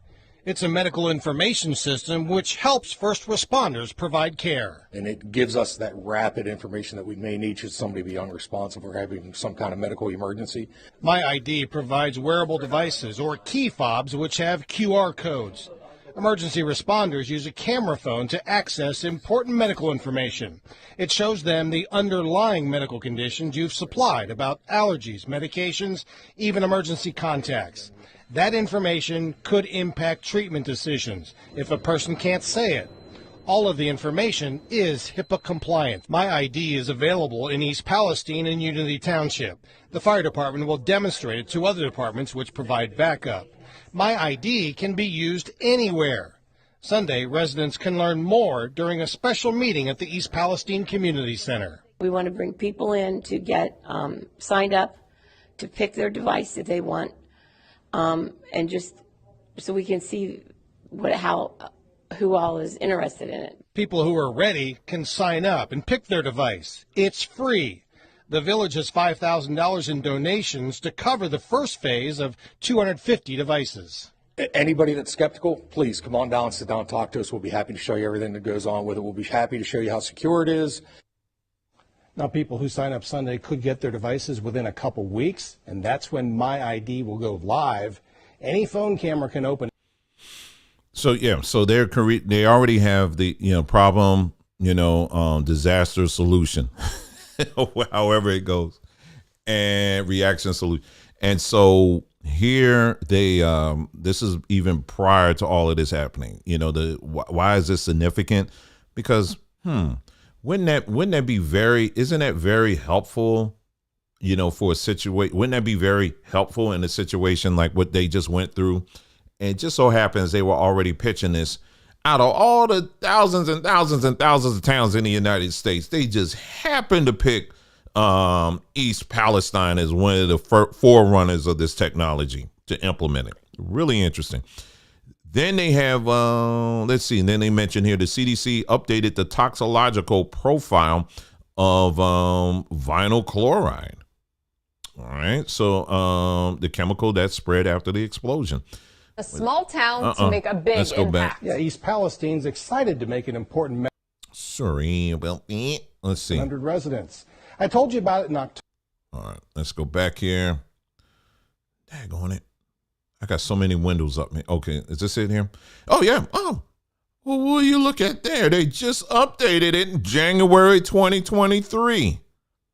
I haven't really dug into this yet, but isn't it quite interesting that in January 2023, they just so happened to update this chemical about some guidelines regarding this chemical.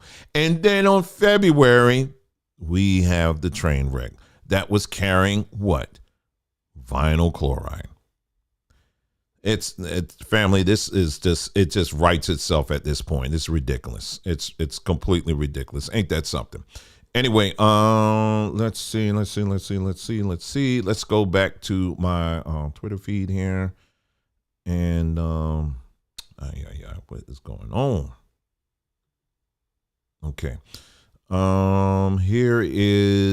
here's another map that you can look at here that gives you a little bit more. I've been throwing all bunch of maps up here for the people, just to show you just the impact area, the potential impact area. So I don't know if you see my mouse there. Yeah, you see my mouse on the screen here. So right around here, this is where the train wreck kind of took place there, right?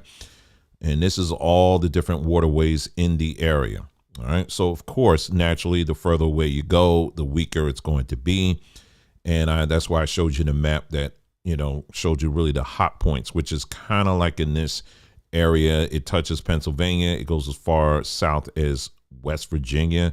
Those are the areas that if you know somebody or if you live in those areas there, you want to make sure you're paying very close attention to it. Of course, the closer you get to that Ohio area, ground zero, our advice is simply you need to get out of Dodge, period. I mean, it's just you need to get out, Let me see here. Let's see what else I have. Oh, yeah. Now, this is someone in Williamsburg, Ohio. I don't know where that is in proximity to where this crash site was. But they are boiling. They're showing you they're boiling their water. And this is what it looks like.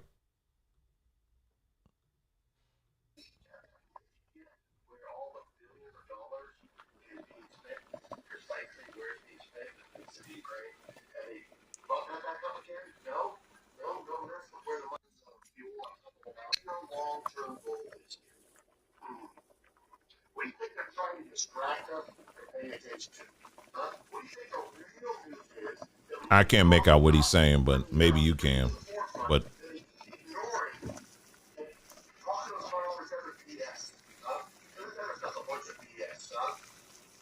do you think the real story is? They're trying to hide from us. Go ahead and leave a comment down below.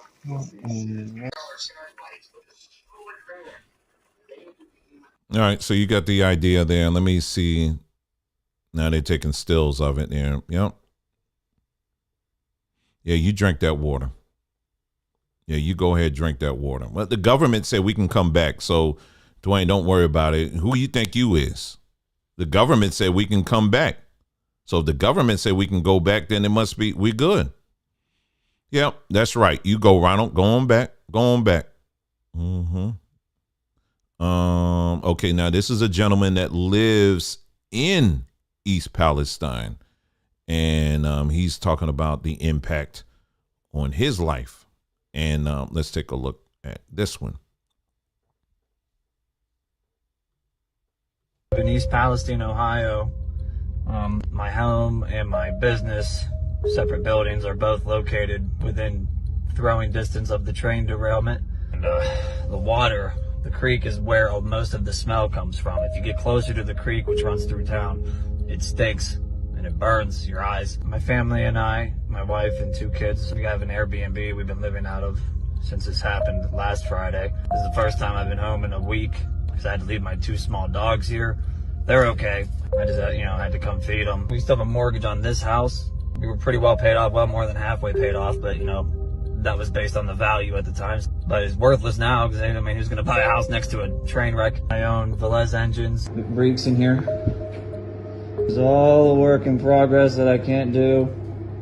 Yeah, this is the worst smelling part because it actually has a real ceiling. This is all customer stuff except that it's one of my son's bikes. the creek's right my back door. You open it up, there it is, you know, and they got the guys in hazmat suits and respirators still back there cleaning it. So I don't really know what we're gonna do. We don't plan on coming back. My wife's a nurse, so she's not taking any chances with, you know, the chemicals, and just because we don't know, you know, the side effects of what was spilled and burned off. We're trying to get, you know, somewhere more permanent to live, one step at a time, I suppose. Yeah, very unfortunate to hear that, you know, but there's a lot of people that are going to have to make these kind of decisions. And this is what we've been talking about. And especially like in his case, he's like right there, you know, but the further you go out, we're still saying to people, you know, this is going to have an impact. It already is having an impact on the local water supply. They're finding traces of this as far south, I told you, as West Virginia. So it's going down. It's touching counties in extreme western part of Kentucky, touching, I think it was like North Carolina. It's a few places. Just check on the maps that I provided on there, and it outlines all the counties there. And thing you need to understand is this: now you may boil your water if you're in those areas and you don't see those you may not see that, right? You may like, well, I boil my water, but it doesn't mean that those chemicals aren't present, you know? And so, cause it may, you know, you just may have a small amount of it, but nonetheless, it's probably a huge chance that it's still there. So, you know, my advice is simply get your water tested. Please get your water tested. What was I going to say? Yeah. So don't think that, well, I drank the water, it's fine, I didn't fall out.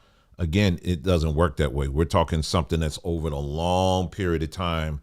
That's when you're going to start noticing, over a long period of time, you begin to start noticing things in your health. And so you don't want to, they've made movies about this, family. I mean, why continue to play around with it? Just get up out of there. I mean, it's just as simple as that. Just get on up out of there, and I know it's difficult, but we're going to have to start making some hard decisions just like this, family. All of us to some degree. We're going to have to, people are going to be touched by this from one point or another. And like we said, in Arizona and Tucson, they had something that happened out there as well. Let me see if I had another video here. I showed you that video. Let me see what else I have here. Here's another here. Let's put this up on the screen. All right. Press conference per the Ohio Department of Natural Resources. There is a plume of chemicals in the Ohio River moving downstream near the Huntington, West Virginia right now. All right. So that's what they're saying, so it's very serious stuff there. Let me see what other videos I'm trying to remember if I had anything else here. I might play that brother again. Some of y'all I know probably checked out after that. I did repost it yesterday. Let me play this video again for y'all. Now, this is Aaron Brockovich. Many of y'all remember who she was. She was the woman they made a movie about, where she's an attorney. She's a real attorney that basically specializes in this stuff, towns being poisoned and all of this. And I want you to take a listen again. Like I told people yesterday, I was being funny, but not really being funny, because I know some people that sometimes you need to hear it from a white person in order to take it serious. It's true. But I want you to listen again to what she had to say on it and advice that she's given. When the situation in the train derailment's been going on for over a week, anytime there's an environmental disaster, the community will come to me. They've already come to me from the community. And I have just been struggling because from a legal perspective, what is happening out there to even get somebody out there to find out what's going on. And then watching this with the reporter getting arrested. Now I'm really thinking, what the hell's happening out there?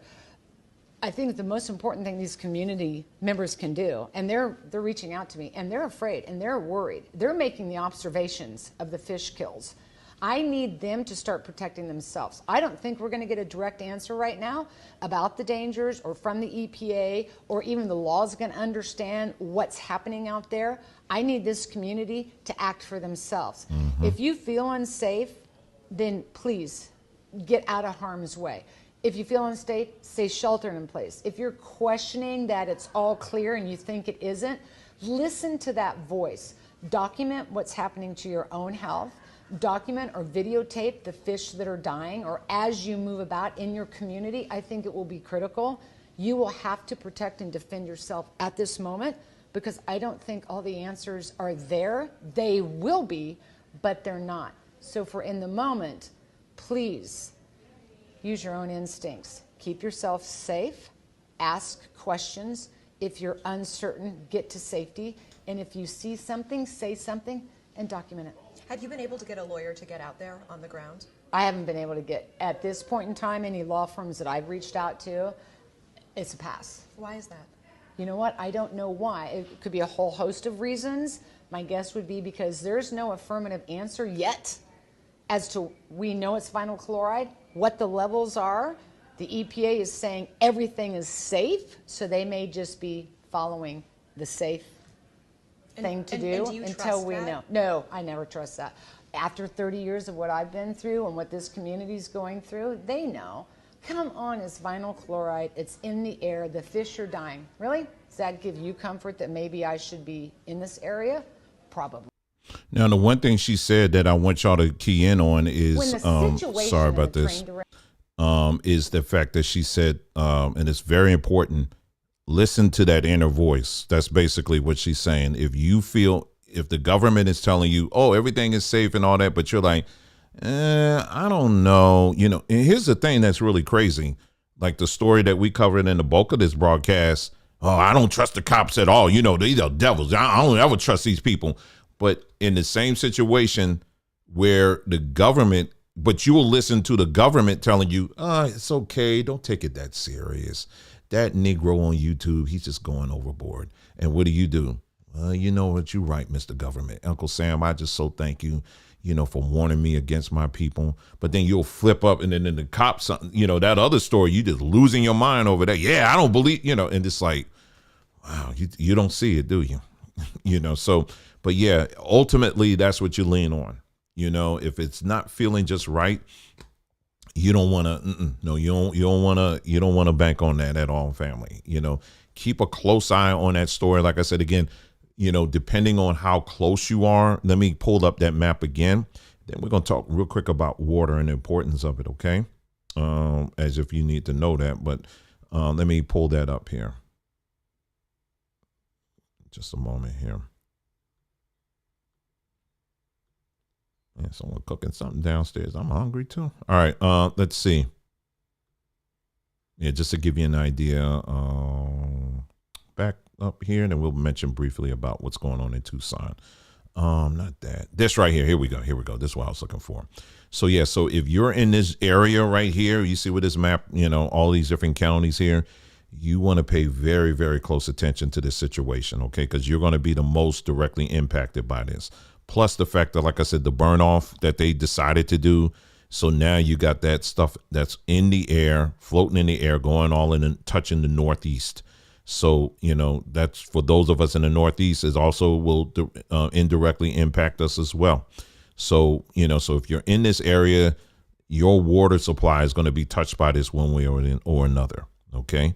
Also your food supply, you know, you got farms, you got dairy farms and stuff all around here. And so the animals drink that, they ingest that stuff. This is what they call forever chemicals, meaning that you can never get rid of them. They just stay in the food supply. It just stays forever. That's why they call them forever chemicals. So, yeah, don't believe me, look it up. So it's, so yeah, you want to be very, you know, like we were saying in the other broadcast, if I was in this area, I will already be having that sit down with my family and saying, okay, what we need to do. You know what I mean? And we just going to have to make it work from there. All right. The other day I mentioned about some more train derailments that took place. I don't think there was any toxic chemicals involved in these. I've been hearing conflicting stories about the one in Texas, that perhaps there was some. I'm not sure. The one in South Carolina, however, didn't have it at all. From what I understand, it was just a derailment. So you had that. And then recently, as of yesterday, I want to say, there was a there was a hazmat spill on the highway. A truck was carrying nitric acid. Very nasty stuff, especially if it gets on the skin. And they, so anyway, this is out west. And like someone said, we don't have water out here anyway. That may be true. However, it is airborne. And so it gets airborne. That means it gets on any little vegetation that's out there. It may get on your cars, it get on your house, that kind of thing. My advice, for those of you, if you're in the Tucson area, what I would suggest is for you to make sure, I would, because one of the things they're telling people is that do not use your AC, do not use your heater, your house heat, because again, you're going to be bringing that outdoor stuff in, which, that's kind of messed up, right? What I would do is for your air filter for your house, I would buy at least several air filters. They're very cheap. You can go to, the hardware store, or whatever. Sometimes they sell them in the grocery store. I would get, if I was in those areas, I would get about several of them. Like I said, again, they're very inexpensive.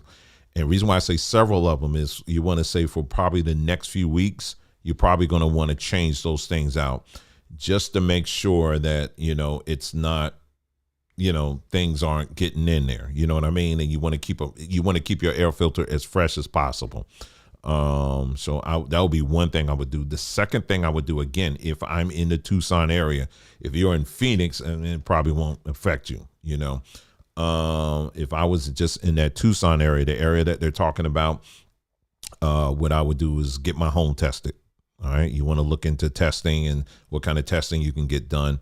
And you want to find out the latest information from local, what are the locals putting out, the local, authorities are putting out, but you also want to cross-reference that to what you can find on your own on, doing your own searches and things like that. I know I personally have been doing that myself. And like I said, I'm coming up with a few things, and as I put all of that together, we'll make that available to y'all, because we're just talking about, in this particular case, we're talking about the whole new different chemical. So it's not an herb. It's not one herb that's going to take that out. You know what I mean? Ain't no herbs for that. It's just like when they tell you, just boil the water, it'll be all right. Nah, when you dealing with chemicals, it ain't just boiling the water. It ain't going nowhere. You can boil it all you want. That chemical's still going to be there. You know what I'm saying? The chemical's still going to be there. So, so that leads me to the whole water situation. This is something that we have been pushing a whole lot on this platform.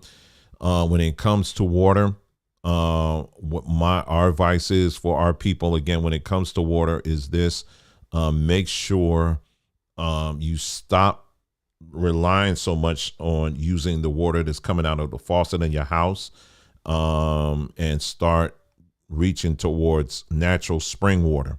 Now, that can be bottled water. I'm a little suspect even about that, but it can also be natural springs in your area. Findaspring.com. Remember, we've been talking about this site, and some people, y'all been looking and but you ain't doing nothing with it. But you need to look at this. It's this site. Don't tell me this site. No, it's the second time this thing came up. The heck y'all doing here? All right, let's see. Findaspring.com. Here it is. All right. Gosh, they must have got hacked or something, because this is the second time this has happened to me. Findaspring.com. Okay, let me see. Map of spring. Let me click on that real quick before it starts acting up.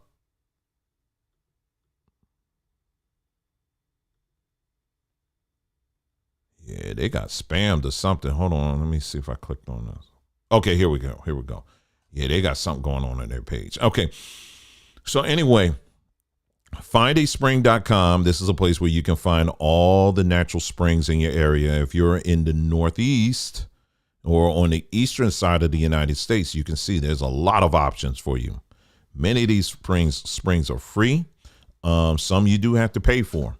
The great thing about this page is that they will, some people who use these springs, they will actually put in all the details about that spring. Some people are even kind enough to do a water sample test and will post it as well. So you can click on any one of these and they will let you know, okay, about it. So as you move out west, however, it's, of course, it's the West. So you're in the desert. So the options are not as plentiful, but there are some out here.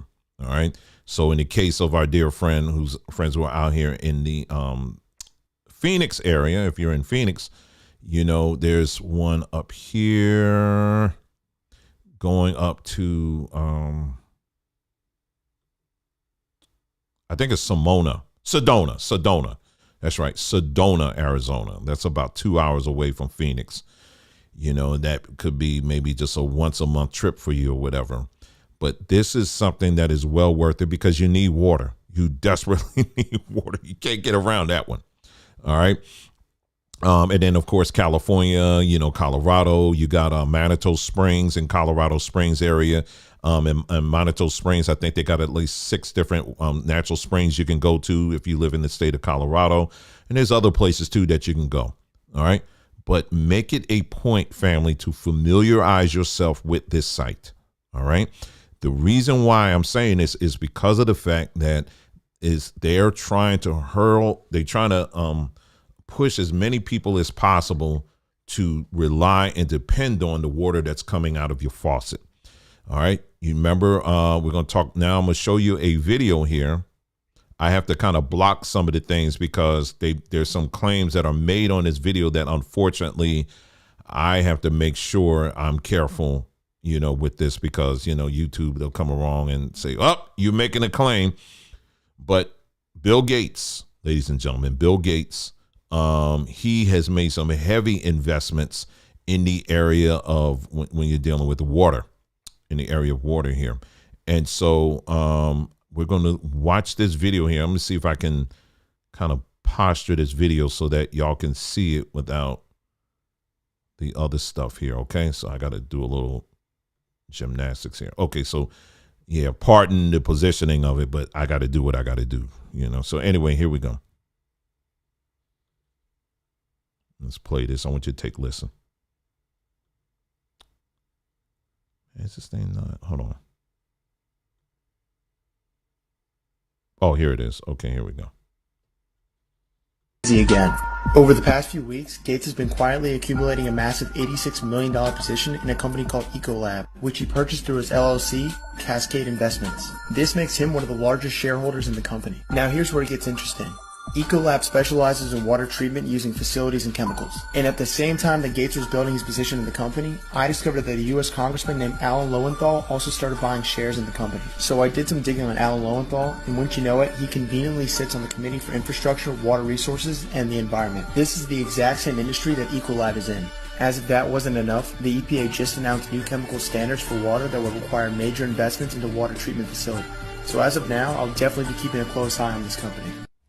So Bill Gates is doing some serious investing in water treatment. So you know what Bill Gates is about. I'm not going to put it all. I can't put it all together for you. I mean, you just going to have to, if you that dumb, I can't. I'm sorry. I can't help you anymore. But Bill Gates is heavily involved in water treatment. And so this is why, again, we have to, as individuals, we have to start looking for alternative places to get our water. All right.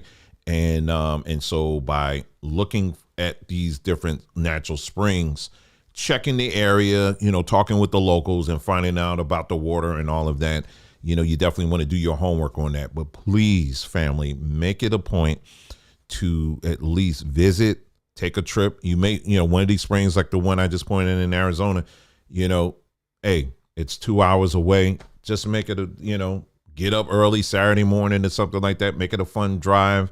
I know it's a lot of driving, but it's worth it, family, because what happens is when all hell breaks loose in your town, guess where folks going to start trying to go? Everybody's going to be running to the grocery store to try to clean up on the bottled water, right? Well, the smart ones are going to be heading up to, somewhere these other natural springs are, and they're going to be getting their water like, yeah, they should have known. We've been knowing this for George and I have been coming up here for 20, 30 years, and I'm glad these city folks don't know nothing, and I'm just trying to tell you, so familiarize yourself with it. And because, you remember a while back we interviewed a gentleman, Moses West. That's the guy that came up with that machine that pulls moisture out of the air and and you get clean water. Well, that quite wouldn't work in a situation like down in Tucson, where they had that chemical in the air. I mean, it wouldn't work out down there because now you're taking that and that could potentially be in the water, in the drinking supply. You know what I mean? So do take very good care of the water that you get. Try to go as natural as possible. If you have to go with bottled water, then go with bottled water. But keep in mind, with bottled water, you're not privy to, you weren't there when they were actually bottling it. You know what I mean? You weren't there. So you don't know if they bottling it and like, let's put that in there real quick. You don't know. I ain't trying to make you paranoid. I'm just keeping facts. We've done some checking around. There are people out here, maybe some of y'all out here right now, that own your own land, and you're fortunate enough to have your own natural spring. You better guard that with your life. You understand what I'm saying? You better guard that with your life, because you desperately, that's something that will keep you and anybody else that you're willing to help. Like me, help me. If we come, will you let me in? I'm just playing. But anyway, yeah, so, do keep that in mind, family, when it comes to this whole water situation, because that, I believe, is the next front. All right, that we're going to have to be really concerned about and make sure that we're doing what we need to do to protect ourselves, to protect our families, and and when it comes to this whole water situation, so that we're not caught off guard when it comes to that. See, these are the things, family, that we need to be focused on. I wanted to do that whole entire exercise in the beginning of this broadcast, just to show you, listen, this is why you got to ask questions. This is why you got to look. Someone just left a comment, not in the chat, but someone left a comment, was like, you believe all this stuff? Man, these people are still trying to trick us. I'm like, bruh, just keep it moving. I can't help if I give you this is what the facts are and you still acting like that. I can't help you. I can't, I can't. So yeah, so family, this coming Friday, we will do that. We'll do just that. We're going to do a whole layout of things that we're going to, just list of recommendations on a very practical level of things that you should consider, as additions in your home and your family. And we're putting something together, so that, and not just herbs, it'll be just other things as well. Things that you should have on your checklist of things you should make sure you and your household have, in the event of situation that we're talking about right now. And that's with all of these chemical spills that are seemingly just happen all at the same time, and they have a movie to go with it, and the CDC just did a report on it, and all of this is coincidence, right? They're going to keep right on, so we're not just dealing with the what, okay? They're trying to hit us from all fronts, and we got to be prepared for that, family, and we got to be thinking along those lines, okay? So family, that's all I have for you, family, okay? That's all I have for you today. And I know there was a lot to process, but do take the time to process it, okay? Enjoy your day. I know I am. Enjoy your day. Have a good one. Get you something good to eat. And do take these matters extremely serious. Make sure you ask plenty of questions. Ask me, all right? I'm only giving what I know, but question the stuff I'm putting out. It's okay. We're not picking any sides. The only sides we're picking is the truth. That's all we care about, is the truth. All right. So family, take care. Enjoy the rest of your day. And I'll see you again next time. Take care. Love you.